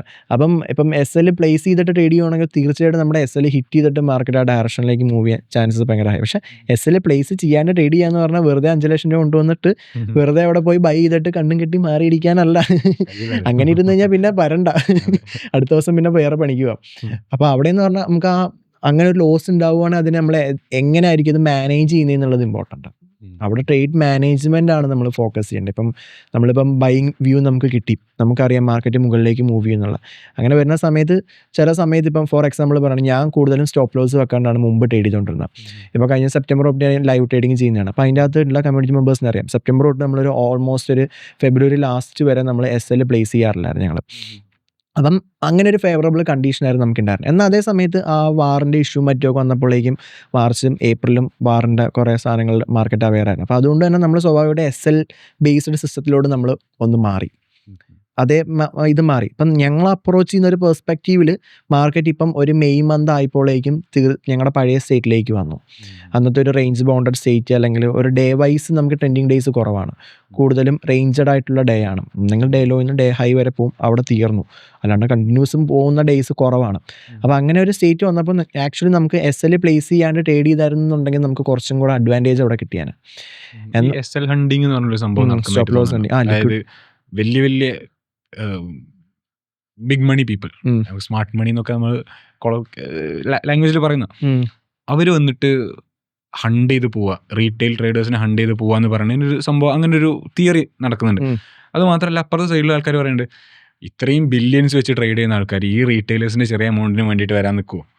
അതേ സമയത്ത് തന്നെ പല ന്യൂസുകളും വരുന്നുണ്ട്. അതായത് ഇന്ത്യൻ മാർക്കറ്റിലെ ഓപ്ഷൻസിൽ നല്ല രീതിക്ക് ക്രമക്കേടുകൾ നടക്കുന്നുണ്ട്. പല ന്യൂസുകളും പല ഹിൻഡൻബർഗ് പോലുള്ള പല ടീമുകളും റിപ്പോർട്ട് നൽകുന്നുണ്ട്. അത് ശരിക്കും അങ്ങനെ ഒരു സ്കാം എന്ന് നമുക്ക് പേരെടുത്ത് പറയാൻ പറ്റില്ല, ഓഫ് കോഴ്സ് നമ്മുടെ നേഷൻ്റെ കാര്യമാണ്. അങ്ങനെ ഒരു സ്കാം നടക്കുന്നതായിട്ട് അങ്ങനൊരു സംഭവം തീർച്ചയായിട്ടും നടക്കുന്നുണ്ട്. SL ഹണ്ടിങ് മാർക്കറ്റിലുണ്ട്. ഞാൻ കണ്ടിട്ടുള്ളതെന്ന് വെച്ചാൽ സ്റ്റോപ്പ് ലോസ് ഹണ്ടിങ് ആണ്. അതിന് നമുക്ക് കുറച്ചും കൂടെ ഒരു ഇപ്പം ഇതൊരു നെഗറ്റീവ് വേർഡാണ് SL ഹണ്ടിങ് എന്നുള്ള. എന്നാൽ അതിനെ തന്നെ നമുക്ക് ഇച്ചിരി കൂടെ ഒരു പോസിറ്റീവ് വേയിൽ നമ്മൾ ചിന്തിക്കുകയാണെന്നുണ്ടെങ്കിൽ നമുക്ക് ലിക്വിഡിറ്റി സ്വീപ്പിംഗ് എന്ന് പറയാം. ഇപ്പം SMC സ്മാർട്ട് മണി കൺസെപ്റ്റ് ഒക്കെ ഉപയോഗിക്കുന്നവർക്കറിയാം ലിക്വിഡിറ്റി സ്വീപ്പിംഗ് എന്ന് പറഞ്ഞാൽ. അതായത് ചുരുക്കത്തിൽ പറഞ്ഞാൽ ഇപ്പോൾ മാർക്കറ്റ് ഒരു ലെവലിൽ മൾട്ടിപ്പിൾ ടൈം ഹിറ്റ് ചെയ്യുന്നു. അപ്പോൾ അവിടുന്ന് ആ ഡയറക്ഷനിലേക്ക് ഒരു ബ്രേക്ക് ഔട്ട് തരുവാണെന്നുണ്ടെങ്കിൽ പലരും ചെയ്യുന്ന അവിടെ ബൈയിങ് ആയിരിക്കും ചെയ്യുന്നത്. എന്നാൽ അതേ സമയത്ത് ആ ബൈയിങ് നടക്കുന്നില്ല, മാർക്കറ്റ് ഓപ്പോസിറ്റ് ഡയറക്ഷനിലേക്ക് ഇറങ്ങിക്കഴിഞ്ഞാൽ അവിടെ സെൽ സൈഡിലേക്കായിരിക്കും മൂവ്മെൻറ്റും വരുന്നത്. അപ്പോൾ അവിടെ നമ്മൾ ചിന്തിക്കണം, ഞാൻ നേരത്തെ പറഞ്ഞു ഇപ്പം മാർക്കറ്റ് താഴേക്ക് പോകാനാണ് തീരുമാനിച്ചതെന്നുണ്ടെങ്കിൽ ഇനിഷ്യലി ഒന്ന് മുകളിലേക്ക് വരും. അതിപ്പം നമുക്കതിന് പല തിയറീസ് മാർക്കറ്റിലുണ്ട്. നേരത്തെ പറഞ്ഞ പോലെ തന്നെ ഇൻസ്റ്റിറ്റ്യൂഷൻസ് പ്രൈസിനെ പ്രിൻറ്റ് ചെയ്ത് അങ്ങോട്ട് എത്തിക്കുന്നു എന്ന് പറയും. അപ്പം നമുക്കും അവിടെ ചിന്തിക്കാം, ഇവർക്ക് എന്നാൽ പിന്നെ നേരത്തെ നിൽക്കുന്നിടത്ത് അങ്ങ് പുഷ് ചെയ്താൽ പോരെ എന്നുള്ളത് ചിന്തിക്കാം. ശരിക്കും അത് പല തിയറീസ് അതിനെപ്പറ്റി പറയുന്നുണ്ട്. കറക്റ്റ് ഒരു റെസ്പോൺസ് ഇപ്പോഴും ആരും എങ്ങും ഫൈനലൈസ് ചെയ്ത് പറഞ്ഞിട്ടില്ല. പക്ഷെ എന്നാലും കൂടുതലും ഞാൻ കണ്ടിട്ടില്ല അല്ലെ മാർക്കറ്റിൽ ഇത് എപ്പോഴും ഒരേപോലെ വർക്ക് ചെയ്യത്തില്ല. ഇപ്പം കൂടുതൽ ഇപ്പം നമുക്ക് കഴിഞ്ഞ ഒരു ഏപ്രിൽ വരെയുള്ള ഡേറ്റ നോക്കുകയാണെന്നുണ്ട്, അല്ലെങ്കിൽ ഏപ്രിൽ വരെയുള്ള ഇപ്പോൾ കഴിഞ്ഞൊരു 6 മാസത്തെ ഏപ്രിലിന് മുമ്പ് ഒരു 6 മാസത്തെ ഡേറ്റ നോക്കുകയാണെങ്കിൽ കൂടുതലും മോർണിംഗിൽ മാർക്കറ്റ് ചെയ്തൊരു പാറ്റേൺ എന്ന് പറഞ്ഞാൽ opening day high day low important ആണ്. ഈ 15 മിനിറ്റ് ക്യാൻഡലിൻ്റെ അല്ല, മോർണിംഗിൽ ഒരു 1 മിനിറ്റ് അല്ലെങ്കിൽ 5 മിനിറ്റ് ക്യാൻഡലിൻ്റെ മാർക്കറ്റ് കൂടുതലും ചെയ്തതെന്ന് പറഞ്ഞാൽ ഈ ഹൈക്ക് എബോവ് വന്നിട്ടായിരിക്കും താഴോട്ട് മൂവ്മെൻറ്റ് വന്നിട്ടുള്ളത്, അല്ലെങ്കിൽ ഈ ലോയ്ക്ക് ബിലോ വന്നിട്ടായിരിക്കും മാർക്കറ്റ് കൂടുതൽ മൂവ്മെൻറ്റ് വന്നിട്ടുള്ളത്. അപ്പോൾ ശരിക്കും പറഞ്ഞു കഴിഞ്ഞാൽ നമ്മൾ ഈ ലെവൽസ് എന്ന് പറഞ്ഞാൽ എല്ലാവരും സ്റ്റോപ്പ് ലോസ് വെക്കുന്ന ലെവൽസ് ശരിക്കും ഞാൻ നോക്കുന്ന ഒരു വ്യൂവിൽ അതൊരു മാഗ്നറ്റായിട്ട് ആക്ട് ചെയ്യുന്ന. എല്ലാവരും സ്റ്റോപ്പ് ലോസ് വെക്കാൻ സാധ്യതയുള്ള ലെവൽ എന്ന് പറഞ്ഞാൽ സ്വിംഗ് ഹൈസ് സ്വിംഗ് ലോസ് ആണ് യൂഷ്വലി എല്ലാവരും വെക്കുന്നത്. സ്വിംഗ് ഹൈ സ്വിംഗ് ലോ ആയിരിക്കും. അത് ശരിക്കും അതൊരു മാഗ്നറ്റായിട്ട് ആക്ട് ചെയ്യുന്നത്. അത് തന്നെ തീർച്ചയായിട്ടും ആ ഓർഡേഴ്സ് അവിടെ ഉണ്ട്. അപ്പം മാർക്കറ്റ് കൂടുതലും എങ്ങോട്ടാണോ കൂടുതൽ ഓർഡേഴ്സ് ഉള്ളത് അങ്ങോട്ടായിരിക്കും വരാൻ ട്രൈ ചെയ്യുന്നത്. അപ്പം ആ ഡയറക്ഷനിലേക്ക് വന്ന ശേഷമാണ് മാർക്കറ്റ് മൂവ് ചെയ്ത് പോയിട്ടുള്ളത്. അത് കോമൺ ആയിട്ട് നമ്മൾ കണ്ടിട്ടുള്ള ഒരു പാറ്റേൺ ആണ്. എന്നാൽ ഇതേ ക്യാരക്ടർ മാർക്കറ്റിൻ്റെ ഓരോ സീസണിൽ ഇത് മാറാറുമുണ്ട്. സംടൈംസ് മാർക്കറ്റ് ഇപ്പം ഒരു മൂവ് തന്ന് ചെറിയൊരു ഡിപ്പ് വന്നിട്ട് അപ്പോഴേ തിരിച്ച് കയറി പോയിട്ടുണ്ട്. അങ്ങനത്തെ സം ടൈപ്പ് ഓഫ് ഡേയ്സ് നമുക്ക് എപ്പോഴും കാണാറുണ്ട്. എന്നാൽ ഇതേപോലെ സ്വീപ്പ് ചെയ്തിട്ട് മാർക്കറ്റ് മൂവ് ചെയ്യുന്ന ടൈപ്പ് ഓഫ് ഡേയ്സും ഉണ്ട്. ഇങ്ങനെ വരുന്ന ടൈമിലാണ് സിസ്റ്റമാറ്റിക് ട്രേഡേഴ്സിന് പണി കിട്ടുന്നത്. സിസ്റ്റമാറ്റിക് ട്രേഡേഴ്സ് പലരും അവരുടെ റൂള് അതേപോലെ അപ്ലൈ ചെയ്യുന്നു. They are setting some rules, then അത് അതേപോലെ തന്നെ അപ്ലൈ ചെയ്യുന്നു. ഇവരെ സംബന്ധിച്ചെന്ന് പറഞ്ഞു കഴിഞ്ഞാൽ തീർച്ചയായിട്ടും ഈ ക്യാരക്ടർ ഇങ്ങനെ മാറുന്ന ടൈമിൽ ഇവർക്ക് പാടാണ്.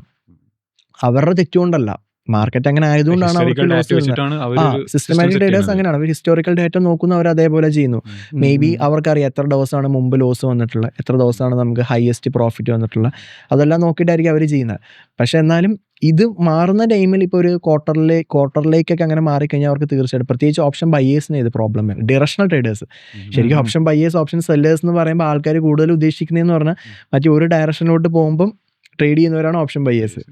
അല്ലാത്ത ഡയറക്ഷൻ അല്ലാണ്ട് ട്രേഡ് ചെയ്യുന്ന ഒരു ഓപ്ഷൻ സെല്ലേഴ്സ് എന്ന് പറഞ്ഞാൽ ആൾക്കാർ വിചാരിച്ചു. ശരിക്കും അങ്ങനെയല്ല ആ ക്ലാസിഫിക്കേഷൻ. നമ്മുടെ ഡയറക്ഷണൽ ട്രേഡേഴ്സും നോൺ ഡയറക്ഷണലുമാണ്. ഇപ്പോൾ ഡയറക്ഷണൽ ട്രേഡേഴ്സ് തന്നെ ഓപ്ഷൻ സെല്ലിങ്ങും ചെയ്യാം, ഓപ്ഷൻ ബൈയിങ്ങും ചെയ്യാം, രണ്ടും ഉണ്ട്. നോൺ ഡയറക്ഷണലിനകത്ത് പോലും ഉണ്ട് ലോങ് സ്ട്രാഡൽസും സ്ട്രാങ്കിൾസും ഉണ്ട്.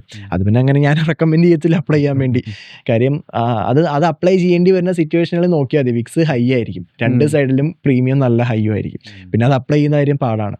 വളരെ റയറസ്റ്റ് ഓഫ് റയർ. ഇപ്പോൾ ഒരു എക്സാമ്പിൾ 3 മാസത്തിലൊക്കെ ഒരു ദിവസം വർക്കൗട്ട് ആയി. അത്രയൊക്കെ ലോങ് സ്ട്രാങ്കിൾസും വർക്ക് ആവാറുള്ളൂ. പിന്നെ ഇതേ ഓപ്പോസിറ്റ് ഡയറക്ഷനിലേക്ക് മാർക്കറ്റ് എപ്പോഴും മൂവ് ചെയ്ത് വന്നിട്ടാണ് ഞാൻ കണ്ടിട്ടുള്ളത്. അങ്ങനെയാണ് നമുക്ക് മാർക്കറ്റ് ഇപ്പം അതാ പറഞ്ഞു, ഓരോ ഇപ്പോൾ റീറ്റെയിലേഴ്സിൻ്റെ കേസ് നോക്കുകയാണെങ്കിൽ പോലും എല്ലാ റീറ്റെയിലേഴ്സും ഒരേപോലെ അല്ല ട്രേഡ് ചെയ്യുന്നത്. ചിലർ പ്രൈസ് ആക്ഷൻസ് യൂസ് ചെയ്യുന്നവരുണ്ട്, ഇൻഡിക്കേറ്റേഴ്സ് യൂസ് ചെയ്യുന്നവരുണ്ട്, ബ്രേക്ക് ഔട്ട്സ് യൂസ് ചെയ്യുന്നവരുണ്ട്, ആൻഡ് മൂവിങ് ആവറേജസ് യൂസ് ചെയ്യുന്നവരുണ്ട്. മൂവിങ് ആവറേജ് സപ്പോർട്ട് എടുത്ത് അല്ലെങ്കിൽ അതിൻ്റെ റെസിസ്റ്റൻസ് എടുക്കുന്ന ടൈമിൽ ട്രേഡ് ചെയ്യുന്നവരുണ്ട്, പുൾ ബാക്കുകൾ ട്രേഡ് ചെയ്യുന്നവരുണ്ട്. പലരും പല ടൈപ്പിലായിരിക്കും ട്രേഡ് ചെയ്യുന്നത്. ഇവരെല്ലാവരെയും സംബന്ധിച്ച് നോക്കുവാണെങ്കിൽ ശരിക്കും അവരെ അപ്രോച്ച് ചെയ്യുന്ന ഒരു വ്യൂവിലായിരിക്കത്തില്ല ഇത് ഓപ്പോസിറ്റ് ഡയറക്ഷനിലോട്ട് വരുന്നത്, മറ്റെന്തെങ്കിലും തരത്തിലായിരിക്കും.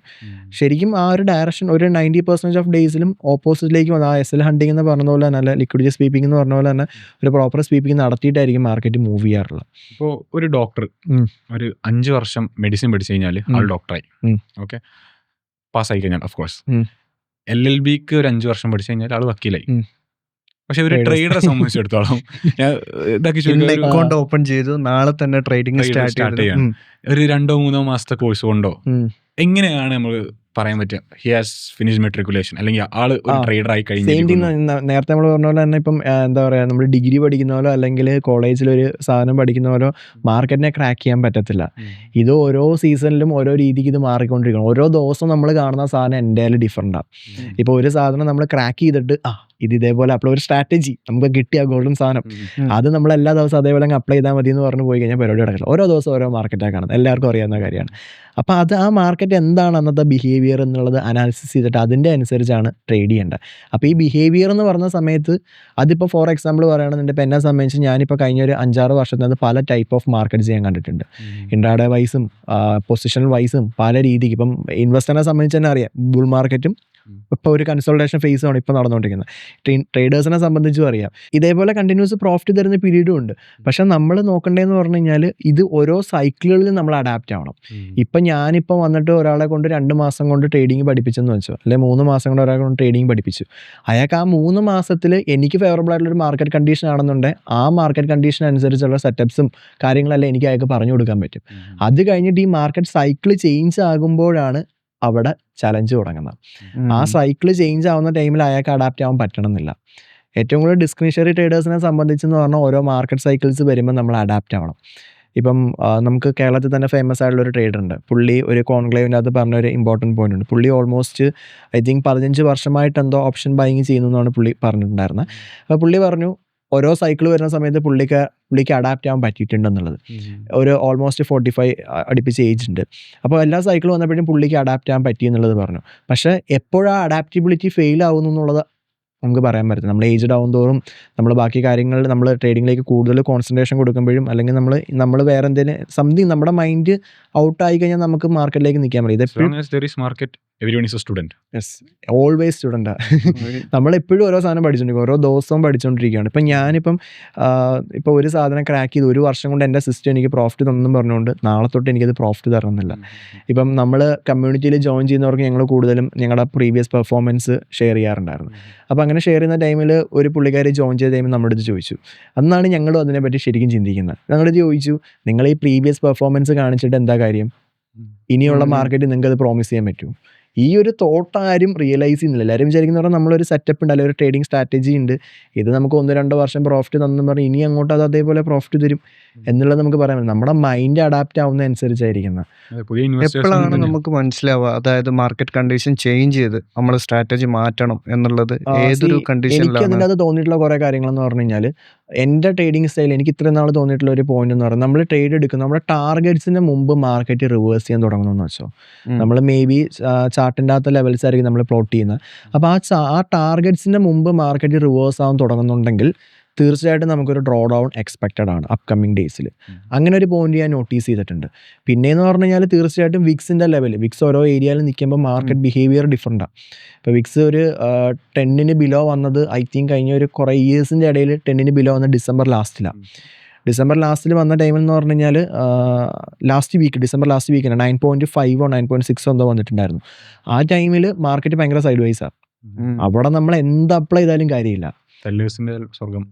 സെല്ലേഴ്സിന്റെ ഡേ ആണ്. പക്ഷെ പ്രശ്നം അവർക്കും പ്രോബ്ലം ഉണ്ട്, പ്രീമിയം ഇല്ല, ഫിക്സ് ഇല്ലല്ലോ. പ്രീമിയം ഉണ്ടെങ്കിലല്ലേ അവർക്കും കാര്യമുള്ളൂ. എന്നാൽ ബയേഴ്സിനെ സംബന്ധിച്ച് നോക്കണേ വളരെ ചീപ്പ് ഓപ്ഷൻസാ. മാർക്കറ്റ് മൂവ് ചെയ്യുന്നില്ല, മൂവ് ചെയ്യണമെങ്കിൽ ഒരു വോളറ്റിലിറ്റി വേണ്ടേ. അങ്ങനെയൊക്കെ ഒരു കേസ് വരുവാണെന്നുണ്ടെങ്കിൽ നമ്മളെ സിസ്റ്റമാറ്റിക്കലി ട്രേഡ് ചെയ്താലും ഡിസ്ക്രിമിനറി ട്രേഡ് ചെയ്താലും നമ്മൾ എന്ത് മെത്തേഡ് അപ്ലൈ ചെയ്താലും വർക്ക് ചെയ്യത്തില്ല. ഒരു മിനിമം വോളറ്റിലിറ്റി നമുക്ക് എപ്പോഴും മാർക്കറ്റിൽ വേണം. എന്നാൽ ആ വോളറ്റിലിറ്റി എക്സിഡ് ആവാനും പാടില്ല. ഇപ്പോൾ വോളറ്റിലിറ്റി എക്സിഡ് ആവുന്ന ഡേയ്സ് എന്ന് പറഞ്ഞു കഴിഞ്ഞാൽ ചിലരെ സംബന്ധിച്ച് ഇപ്പം 1-2 ആഴ്ച പ്രോഫിറ്റ് മേക്ക് ചെയ്ത്, ഇപ്പോൾ എക്സാമ്പിൾ പറഞ്ഞാൽ നമ്മുടെ ബഡ്ജറ്റ് കോമൺ ആയിട്ട് എടുക്കാം. ഇപ്പോൾ 2-3 വർഷം മാർക്കറ്റിലുള്ള എല്ലാവർക്കും മനസ്സിലാവുന്ന കാര്യമാണ് ബഡ്ജറ്റ്. ഫെബ്രുവരി 1-ാം തീയതിയാണ് ഇവന്റ് വരുന്നത്. 3 ആഴ്ച മുമ്പേ ഓപ്ഷൻസ് കയറി തുടങ്ങും. വിക്സ് 25-26 എത്തും. അപ്പം ഓരോ വീക്ക് കൂടുന്നവർ ഓപ്ഷൻസ് എക്സ്പയർ കഴിയുമ്പോൾ നമുക്ക് കാണാൻ പറ്റും. 60 ഇപ്പം അഡ്ഡി മണിയുടെ കേസ് നമ്മളിപ്പോൾ ഒരു 120 രൂപയാണെന്നുണ്ടെങ്കിൽ അടുത്ത ആഴ്ച 240 ആവും, പിന്നെ 300, 500, 1000 വരെ എത്തിയിട്ടുണ്ട് പണ്ട് ബാങ്ക് നിഫ്റ്റിയുടെ കേസിൽ. എനിക്ക് തോന്നുന്നു 2022-23 ആണെന്ന് തോന്നുന്നു. അപ്പോൾ ഇത്രയും അഡ്ഡി മണിയിലോട്ട് എത്തും. റീസൺ എന്ന് പറഞ്ഞാൽ ലോങ് സ്ട്രാങ്കിൾസും ഒഴിവാക്കാൻ വേണ്ടിയാണ്. എന്നാൽ ഇതേ സമയത്ത് എന്ന് പറഞ്ഞാൽ ഒരാൾ ട്രേഡ് എടുത്തു കഴിഞ്ഞാൽ ഒറ്റ സെക്കൻഡിൽ അയാളുടെ പ്രോഫിറ്റ് ആൻഡ് ലോസ് എന്ന് പറഞ്ഞാൽ 1000 രൂപയും 2000 രൂപയും വേരിയും. പോയിന്റ്സ് മാർക്കറ്റ് ഭയങ്കരമായിട്ടല്ലേ മൂവ് ചെയ്യുന്നത്. ഈ സമയത്ത് അയാൾക്ക് ഉണ്ടാകുന്ന ചലഞ്ച് എന്ന് പറഞ്ഞു കഴിഞ്ഞാൽ അയാളുടെ ചിലപ്പോൾ 1-2 ആഴ്ചത്തെ പ്രോഫിറ്റ് ആയിരിക്കും ഇവിടെ പോകുന്നത്. ഒരു ഗാംബിൾ എന്ന് പറയാൻ പറ്റുമോ? അത് ഗ്യാംബ്ലിംഗ് അല്ല ഒരിക്കലും, അത് മാർക്കറ്റ് കണ്ടീഷനാണ്. അവിടെ ശരിക്കും നമ്മൾ അതിൽ നിന്ന് മാറി നിൽക്കേണ്ടതെന്ന് പറഞ്ഞു കഴിഞ്ഞാൽ ലോ ക്യാപിറ്റൽ ട്രേഡ് ചെയ്യുന്ന ഒരാളെ സംബന്ധിച്ചെന്ന് പറഞ്ഞാൽ അയാൾ അവിടെ മാറി നിൽക്കാം. അയാൾ ട്രേഡ് എടുത്ത് കറക്റ്റ് ആണെങ്കിൽ അയാൾക്ക് നല്ല പ്രോഫിറ്റ് കിട്ടും. പക്ഷേ തെറ്റിക്കഴിഞ്ഞാൽ തീർച്ചയായിട്ടും അയാളുടെ 1-2 ആഴ്ചത്തെ പ്രോഫിറ്റ് ആയിരിക്കും പോകുന്നത്. എന്നാൽ നല്ല ഹ്യൂജ് ക്യാപിറ്റലുള്ള ഒരാളാണെന്നുണ്ടെങ്കിൽ അയാൾക്ക് ക്വാണ്ടിറ്റി കുറച്ചാൽ മതി. ഒരു കാര്യം ചോദിക്കട്ടെ, അതായത് പൊതുവെ പറഞ്ഞു കേൾക്കുന്ന ഒരു സംഭവമാണ്. ട്രേഡിങ് വർക്ക് ചെയ്യാത്ത ആൾക്കാരാണ് ഇൻസ്റ്റിറ്റ്യൂട്ടുകൾ സ്റ്റാർട്ട് ചെയ്ത് ട്രേഡിങ് പഠിപ്പിക്കാൻ പോകുന്നത്. അങ്ങനെ ഒരു സംഭവം കേട്ടിട്ടുണ്ട്. എത്രത്തോളം അതിൽ ശരിയുണ്ടെന്ന് തോന്നിയിട്ടുണ്ട്? എനിക്ക് എല്ലാവരുടെയും കേസ് ഒന്നും അറിയത്തില്ല. പക്ഷെ എന്നാലും കുറേ ആൾക്കാർ അങ്ങനെ ചെയ്യുന്നുണ്ടെന്നുള്ളത് പറയുന്നുണ്ട്. പക്ഷെ എന്നാലും ഇപ്പം അത് കൂടുതലും പറയുന്നതെന്ന് പറഞ്ഞാൽ അവിടുത്തെ കസ്റ്റമേഴ്സ് തന്നെ ആയിരിക്കും തീർച്ചയായിട്ടും. അപ്പം അത് ഞാൻ നേരത്തെ പറഞ്ഞു, എല്ലാവരെ കൊണ്ടും ഒന്ന് ട്രേഡിങ് നമുക്ക് പഠിക്കാൻ പറ്റുന്ന ഒരു കാര്യമല്ല, സ്കില്ലാണ്. സ്കില്ല് പഠിക്കുക എന്ന് പറഞ്ഞാൽ എല്ലാവരെ കൊണ്ടും പറ്റുന്ന ഒരു കാര്യമല്ല. പിന്നെ അടുത്തത് തീർച്ചയായിട്ടും ഇപ്പം എല്ലാവരും ട്രേഡിങ് പഠിപ്പിക്കുന്നുണ്ട്. എവിടെ പോയിട്ട് വേണേലും ട്രേഡിങ് പഠിക്കാൻ പറ്റും. ഇപ്പോൾ ഒരു സ്ഥലത്ത് പോകണം നിർബന്ധം യൂട്യൂബ് നോക്കിയും പഠിക്കാം. പഠിക്കുന്ന തെറ്റായിട്ടുള്ള കോണ്ടന്റ് ആയിരിക്കും എന്നേ ഉള്ളൂ. പക്ഷെ നമ്മൾ കൂടുതൽ നോക്കണമെന്ന് പറഞ്ഞാൽ ട്രേഡ് എടുക്കുന്നുണ്ടോ എന്നുള്ളത് നോക്കുക. ഇപ്പം ഏത് ഇൻസ്റ്റിറ്റ്യൂഷൻ ആണെങ്കിലും വാട്ട് എവർ ഇറ്റ് ഈസ്, എവിടെ ആണെന്നുണ്ടെങ്കിലും അവർ ട്രേഡ് ചെയ്യുവാണോ, അല്ല അവർ ട്രേഡിങ് ചെയ്യുന്നവരാണോ, അവർ ട്രേഡിങ് ചെയ്യിപ്പിക്കുമോ എന്നുള്ളത് മാത്രം ഫോക്കസ് ചെയ്യപ്പോഴും. അതാണ് മെയിനായിട്ട് ഫോക്കസ് അതാണ് നമ്മളെപ്പോഴും ഫോക്കസ് ചെയ്യുന്നത്. ഇപ്പോൾ അവർ എവിടെ വാട്ട് എവർ അവരുടെ ബാക്ക്ഗ്രൗണ്ട് എന്തോ ആയിക്കോട്ടെ, നമ്മൾ ആസ് എ കസ്റ്റമർ നമുക്ക് അവിടെ ഗെയിൻ കിട്ടണ്ടെന്ന് പറഞ്ഞാൽ തീർച്ചയായിട്ടും അവിടെ അവർ ട്രേഡ് ചെയ്യുന്നവരായിരിക്കണം. എങ്കിൽ മാത്രമേ അവർക്ക് ഇപ്പോഴത്തെ മാർക്കറ്റായിട്ട് അഡാപ്റ്റ് ചെയ്യാൻ പറ്റത്തുള്ളൂ. അപ്പോൾ അവരെ ഇപ്പം ഒരാൾ ജോയിൻ ചെയ്യുന്നു, ട്രേഡിങ് ജസ്റ്റ് പഠിക്കും, ഇതാണ് ട്രേഡിങ്, നിങ്ങൾക്ക് കോൾ ഉണ്ട്, പുട്ടുണ്ട്, നിങ്ങൾക്ക് ബൈ സൈഡ് വരുമ്പോൾ കോൾ മേടിക്കാം, അല്ല ഇന്ന കുറേ സ്ട്രാറ്റജീസ് ഉണ്ട്, ഇത് ഇതേപോലെ അപ്ലൈ ചെയ്താൽ മതി എന്ന് പറഞ്ഞ് പോവുകയാണെങ്കിൽ അവിടെ കാര്യമില്ല. നിങ്ങളിപ്പോൾ പറഞ്ഞ പോലെ അത് പഠിപ്പിക്കുകയാണ്. പക്ഷേ ശരിക്കും ഒരു കൂട്ടത്തിൽ ഇരുന്ന് ചെയ്യുമ്പോഴല്ലേ അതിൻ്റെ ഒരു സംഭവം വരുന്നത്. ഓൾമോസ്റ്റ് കമ്മ്യൂണിറ്റി എപ്പോഴും വേണം. മീൻസ് കുറേ പേരുടെ കൂടത്തിൽ ഇരുന്ന് ട്രേഡ് ചെയ്യുകയാണെന്നുണ്ടെങ്കിൽ അതിനൊരു പോസിറ്റീവ് സൈഡും ഉണ്ട്, നെഗറ്റീവ് സൈഡും ഉണ്ട്. ഇപ്പം ഞാനൊരു കമ്മ്യൂണിറ്റി റൺ ചെയ്യുന്ന ഒരാളാണ്. അപ്പോൾ ആ കമ്മ്യൂണിറ്റി അത് നമ്മൾ കൂടുതലും കണ്ടിട്ടുള്ളതെന്ന് പറഞ്ഞാൽ, ഇപ്പം നമുക്ക് ഓഫ്ലൈൻ നമ്മൾ ട്രേഡിങ് കണ്ടക്ട് ചെയ്യുന്ന സമയം ഓൺലൈൻ കമ്മ്യൂണിറ്റിയാണ്. ഓൺലൈൻ കമ്മ്യൂണിറ്റി നമ്മൾ പലപ്പോഴും 2 to 3 വീക്സിൽ ഓഫ്ലൈൻ ഒരു ദിവസം കണ്ടക്ട് ചെയ്യാറുണ്ട്. അപ്പോൾ അതിനകത്ത് മെമ്പേഴ്സ് എല്ലാവരും വരുന്ന സമയത്ത് എന്ന് പറഞ്ഞാൽ പ്രോഫിറ്റ് ആണെന്നുണ്ടെങ്കിൽ എല്ലാവരും ഓക്കെയാണ്, എല്ലാവരും ഹാപ്പി ആയിട്ടിരിക്കും. ലോസ് ആണെന്നുണ്ടെങ്കിലും സംടൈംസ് എല്ലാവരും ഓക്കെ ആയിരിക്കും. കാര്യം നമുക്കിപ്പോൾ 1-2 ആഴ്ചയൊക്കെ പ്രോഫിറ്റ് ഉണ്ട്, ഒരു ദിവസം ലോസ് ഒന്നും ആർക്കും പ്രശ്നമില്ല, എല്ലാവരും ഭയങ്കര കൂളായിട്ടായിരിക്കും ഡീൽ ചെയ്യുന്നത്. എന്നാൽ അതേ സമയത്ത് ചിലരിപ്പം ഒരാളുണ്ടാവും അതിനകത്ത് ചിലപ്പം ഇച്ചിരി ഹൈപ്പറായിട്ട് ഇരിക്കുന്ന ഒരാളായിരിക്കും. അയാൾ ചിലപ്പം ലോസസിനെ ഭയങ്കര ലേസി ആയിട്ടൊക്കെ ആയിരിക്കും ഹാൻഡിൽ ചെയ്യുന്നത്. ട്രേഡിനെ കറക്റ്റ് മാനേജ് ചെയ്യാണ്ട് ഭയങ്കര ലേസി ആയിട്ട് ഹാൻഡിൽ ചെയ്യുന്ന ഒരാൾ ഒരു കമ്മ്യൂണിറ്റിയിൽ ഒരാൾ ഉണ്ടായാൽ പോലും ബാക്കിയുള്ളവരെ അത് ഇൻഫ്ലുവൻസ് ചെയ്യും. Totally negative. Totally negative. എന്നാൽ അതേ സമയത്ത് ഒരു കമ്മ്യൂണിറ്റിക്കകത്ത് ഇപ്പോൾ ഒരു 10 പേരുള്ള കമ്മ്യൂണിറ്റിക്കകത്താണെങ്കിൽ ഒരു 30 പേരുള്ള കമ്മ്യൂണിറ്റി തന്നെ കൂട്ടിക്കോ, 1-2 നല്ല ട്രേഡേഴ്സ് ഉണ്ടായാൽ മതി. കറക്റ്റ് കാര്യങ്ങളെ മാനേജ് ചെയ്യുന്ന ഒരാൾ ഉണ്ടെന്നുണ്ടെങ്കിൽ ബാക്കിയുള്ളവർക്ക് അതേപോലെ പഠിക്കാൻ പറ്റും. ഇമോഷൻ കൺട്രോളിങ്, അവരുടെ വേ ഓഫ് മാനേജിങ്, അവരെങ്ങനെയാണത് മാനേജ് ചെയ്യുന്നതെന്നുള്ളത് നമുക്ക് കറക്റ്റ് പഠിച്ചു കഴിഞ്ഞാൽ കുറച്ചും കൂടെ ആവാൻ പറ്റും. പിന്നെ നമ്മൾ അനാലിസിസ്, ഇപ്പം ഇതേ സാധനത്തിന് തന്നെ പ്രോസ് ആൻഡ് കോൺസ് ഞാൻ പറഞ്ഞുതരാം.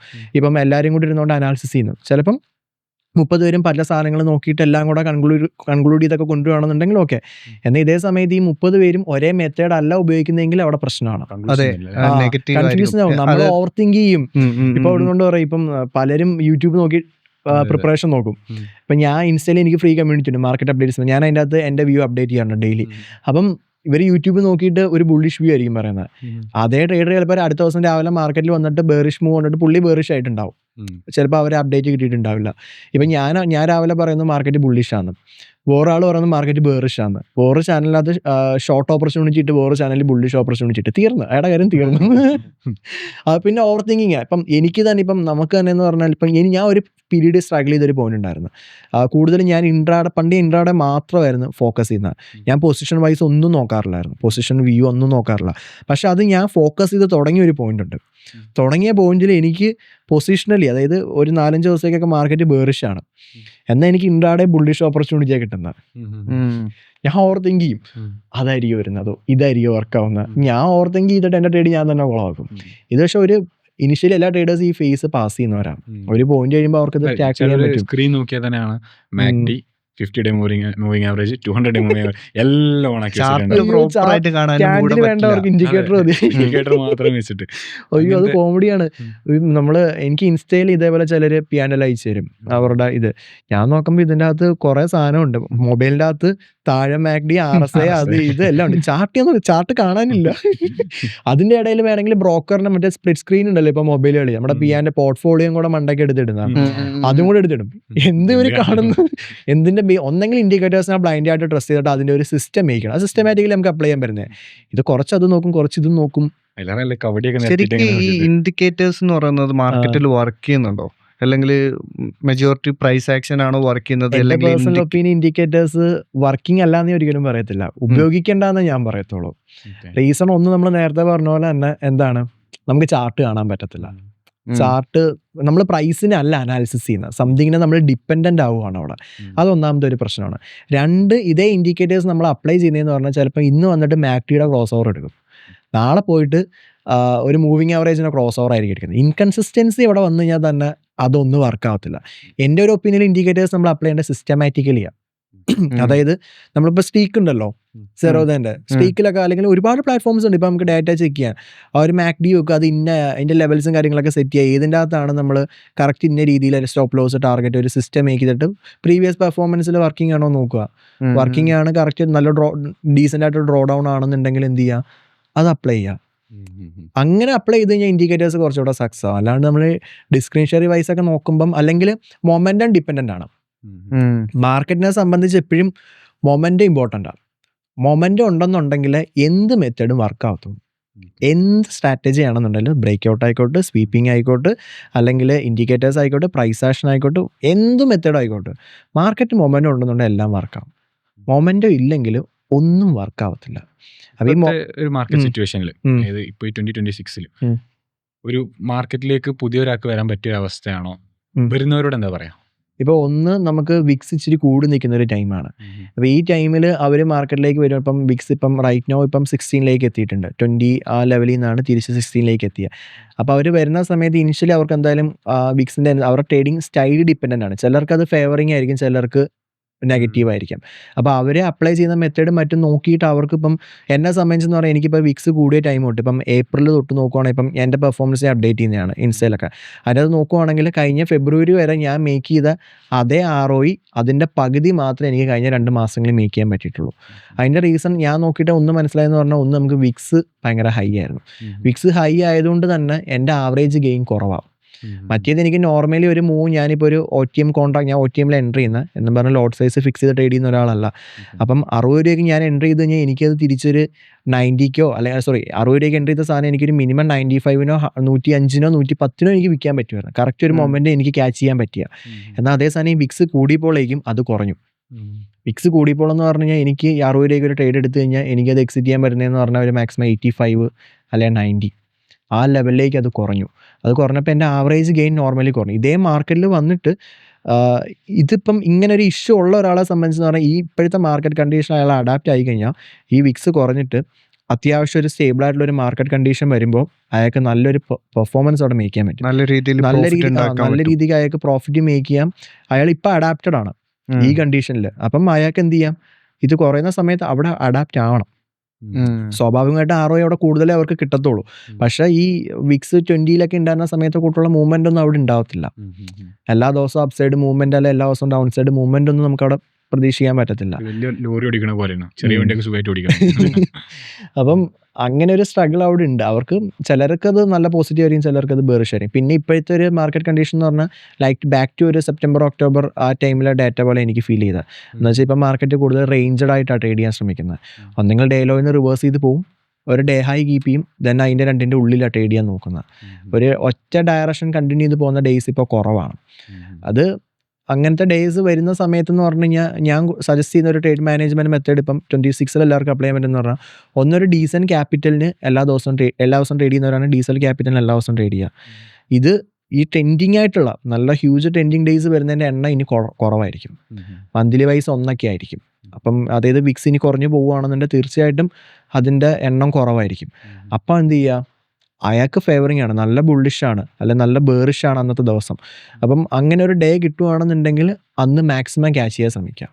OTM കോൾസ് അന്ന് DK ഉണ്ടാവത്തില്ല, നല്ല ട്രെൻഡിങ് ഡേ ആണെന്നുണ്ട്. ഷിബില് പറഞ്ഞു വരുന്നത് ഈ ഒരു മാർക്കറ്റ് കണ്ടീഷനിൽ നിഫ്റ്റി എന്ന് പറയുന്നത് ഇൻഡെക്സ് കൺസോൾട്ടേഷൻ ആണ് ചെയ്യുന്നത്.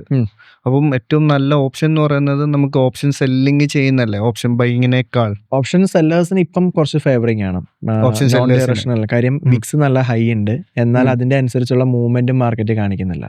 അപ്പോൾ അതുകൊണ്ട് തന്നെ തീർച്ചയായിട്ടും ഓപ്ഷൻ സെല്ലേഴ്സിന് ഗെയിൻ ഭയങ്കര കൂടുതലായിരിക്കും.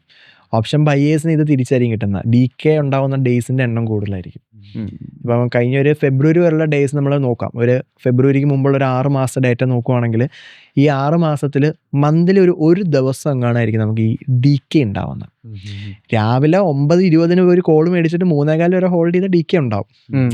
അല്ലാണ്ട് ഒരു മൊമെന്റം വരുന്ന ടൈമിൽ കറക്റ്റ് എൻട്രി എടുത്ത് എക്സിറ്റ് ചെയ്യുന്ന ഒരാളെ സംബന്ധിച്ച് ഇപ്പം ഞാൻ ചെയ്യുന്ന പാറ്റേൺ അങ്ങനെയാണ്.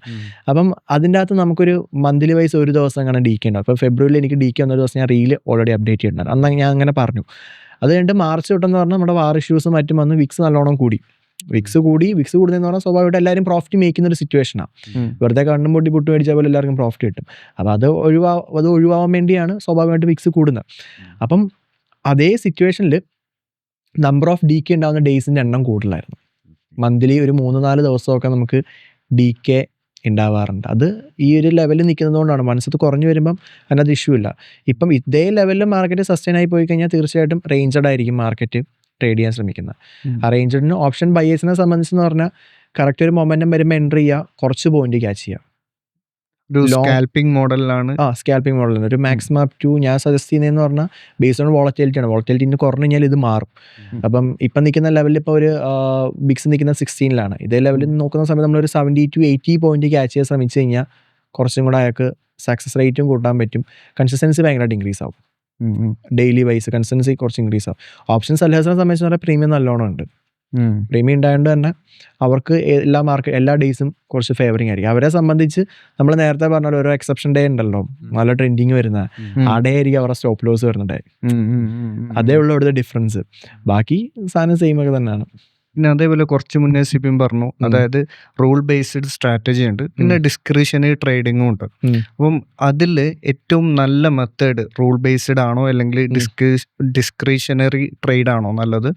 അത് രണ്ടും എൻറ്റയർലി ഡിഫറെൻറ്റ് പെർസ്പെക്റ്റീവാണ്. പലരും ട്രേഡ് ചെയ്യുന്നവരെ സംബന്ധിച്ച് പറഞ്ഞാൽ അവർക്കറിയത്തില്ല അവർ സിസ്റ്റമാറ്റിക് ട്രേഡേഴ്സ് ആണോ ഡിസ്ക്രിഷണറി ട്രേഡേഴ്സ് ആണോ എന്നുള്ളത്. അപ്പം ഡിസ്ക്രിഷണറി ട്രേഡേഴ്സിനെ സംബന്ധിച്ചെന്ന് പറഞ്ഞാൽ അവർ മാർക്കറ്റ് ഡൈനാമിക്സ് അനുസരിച്ച് അഡാപ്റ്റ് ആയിട്ട് ട്രേഡ് ചെയ്യേണ്ടവരാണ്. ഏറ്റവും മെയിൻ ഡിഫറൻസ് എന്ന് പറഞ്ഞാൽ സിസ്റ്റമാറ്റിക് ട്രേഡേഴ്സ് റൂൾ മേക്ക് ചെയ്യുന്നു, ആ റൂൾ വന്ന് അതേപോലെ എക്സിക്യൂട്ട് ചെയ്യാം. അവർക്ക് ബാക്കി കാര്യങ്ങൾ മാറ്റർ അല്ല. അതായത് ഇപ്പോൾ ഫോർ എക്സാമ്പിൾ പറഞ്ഞാൽ ഇപ്പം കോമൺ ആയിട്ട് നമ്മൾ മാർക്കറ്റിൽ കേട്ടുള്ള സാധനമാണ് opening range break out. Opening 15 minute കുറച്ച് മുന്നേ ഒരു 920 സ്ട്രാഡിൽ എന്ന് പറയുന്ന ഒരു അൽഗോ സെറ്റപ്പ്. ഓക്കെ. അപ്പം ഇതേ സാധനം എന്ന് പറഞ്ഞാൽ നമ്മൾ ഇതേ സാധനം ഇതേ ORB രണ്ട് രീതിക്ക് അപ്ലൈ ചെയ്യുന്ന 2 ഫ്രണ്ട്സ് ഉണ്ടായിരുന്നു. ഒരാൾ ഈ ORBയുടെ ബ്രേക്ക് ഔട്ടാണ് ചെയ്യുന്നത്, ഒരാൾ ഈ ORBയുടെ ലിക്വിഡിറ്റി സ്വീപ്പിംഗ് ആണ് ചെയ്യുന്നത്. അതായത് ഈ ബ്രേക്ക് ഔട്ട് കിട്ടുവാണെങ്കിൽ ഒരാൾ ബൈങ് ചെയ്യും, വേറൊരാൾ എന്താ ചെയ്യുന്നത്, ഈ ബ്രേക്ക് ഔട്ട് ഫെയിൽ ആവുകയാണ് ഓപ്പോസിറ്റ് ഡയറക്ഷനിലോട്ട് ലിക്വിഡിറ്റി സ്വീപ്പിന്റെ ബേസ് ഓപ്പോസിറ്റിലോട്ടായിരിക്കും ട്രേഡ് ചെയ്യുന്നത്. ഇവർ രണ്ടുപേരും പ്രോഫിറ്റിലാണ്. മെത്തേഡ് ഡസന്റ് മാറ്റർ, അതെങ്ങനെ മാനേജ് ചെയ്ത് വന്നതിൻ്റെ അകത്താണ് അതിൻ്റെ കാര്യം ഇരിക്കുന്നത്. ഇപ്പം ഫെയിൽ ആവുന്ന സമയത്ത് ലോസിനെ റെഡ്യൂസ് ചെയ്യുക, അല്ലെ ക്യാപിറ്റലിനെ പ്രൊട്ടക്ട് ചെയ്യുക. വിൻ ആവുന്ന സമയത്ത് എന്ത് ചെയ്യണം, അത് മാക്സിമൈസ് ചെയ്യണം. ഇപ്പോൾ ഒരു ട്രേഡ് അല്ലെ ഒരു ദിവസം നമുക്ക് വിൻ വന്നിട്ടുണ്ടെന്നുണ്ടെങ്കിൽ മാക്സിമം നമ്മളൊരു ബെയർ മിനിമം ഒരു 2 ഡേയ്സിൻ്റെ ലോസെങ്കിലും കവർ ചെയ്യാൻ എപ്പോഴും ട്രൈ ചെയ്യണം. അല്ലെങ്കിൽ ഒരു ട്രേഡ് സക്സസ് ആയാൽ പോലും മിനിമം ഒരു 5 ട്രേഡിൻ്റെ ലോസ് നമ്മൾ ഒരു 4 ട്രേഡെങ്കിലും മിനിമം നമ്മൾ കവർ ചെയ്യപ്പെടും നോക്കണം. പിന്നെ ഇതേ സാധനം സിസ്റ്റമാറ്റിക്കിലേക്ക് വരുന്ന സമയത്തുള്ള മെയിൻ അഡ്വാൻറ്റേജ് എന്ന് പറഞ്ഞാൽ നമുക്ക് ഇമോഷണൽ ആവണ്ട. നമ്മൾ ആ റൂളിലേക്ക് വേണം നമ്മുടെ ഫോക്കസ്, ട്രേഡിങ്ങിലേക്കല്ല. ചാർട്ട് സിസ്റ്റമാറ്റിക് ട്രേഡേഴ്സ് ശരിക്കും ചാർട്ട് നോക്കേണ്ട ആവശ്യമില്ല. അവരുടെ റൂള് വരുന്നുണ്ടോ എന്നുള്ളത് മാത്രം നോക്കിയാൽ മതി. പ്രോപ്പർ ബാക്ക് ടെസ്റ്റ് ഡേറ്റ ഉണ്ടായിരിക്കണം. ആ ഡേറ്റയിലാണ് അവരുടെ ട്രസ്റ്റ് മൊത്തം ഇരിക്കുന്നത്. അത് സിസ്റ്റം ഫെയിൽ ആവുന്നിടം വരെ അത് റൺ ആവും. അപ്പം അവർക്ക് ഇമോഷണൽ ആവേണ്ട ആവശ്യമില്ല. റൂള് വരുന്നുണ്ടോ അതേപോലെ എക്സിക്യൂട്ട് ചെയ്യുക. ഇനി ഡിസ്ക്രിഷണറി ട്രേഡേഴ്സിനെ സംബന്ധിച്ച് അവരുടെ സ്ട്രഗിൾ എന്ന് പറഞ്ഞു കഴിഞ്ഞാൽ തീർച്ചയായിട്ടും അതായത് മാർക്കറ്റ് ഓരോ ദിവസത്തെ മാർക്കറ്റ് എന്ത് പാറ്റേൺ ആണെന്നുള്ളത് അവർ റിയലൈസ് ചെയ്യണം.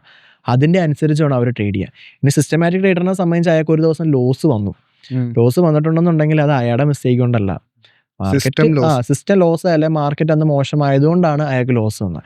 എന്നാൽ ബീയിങ് എ ഡിസ്ക്രിഷണറി ട്രേഡർ അയാൾക്ക് അന്ന് ലോസ് വന്നിട്ടുണ്ടെന്നുണ്ടെങ്കിൽ തീർച്ചയായിട്ടും അയാളുടെ അനാലിസിസ് തെറ്റിയതുകൊണ്ടാണ്.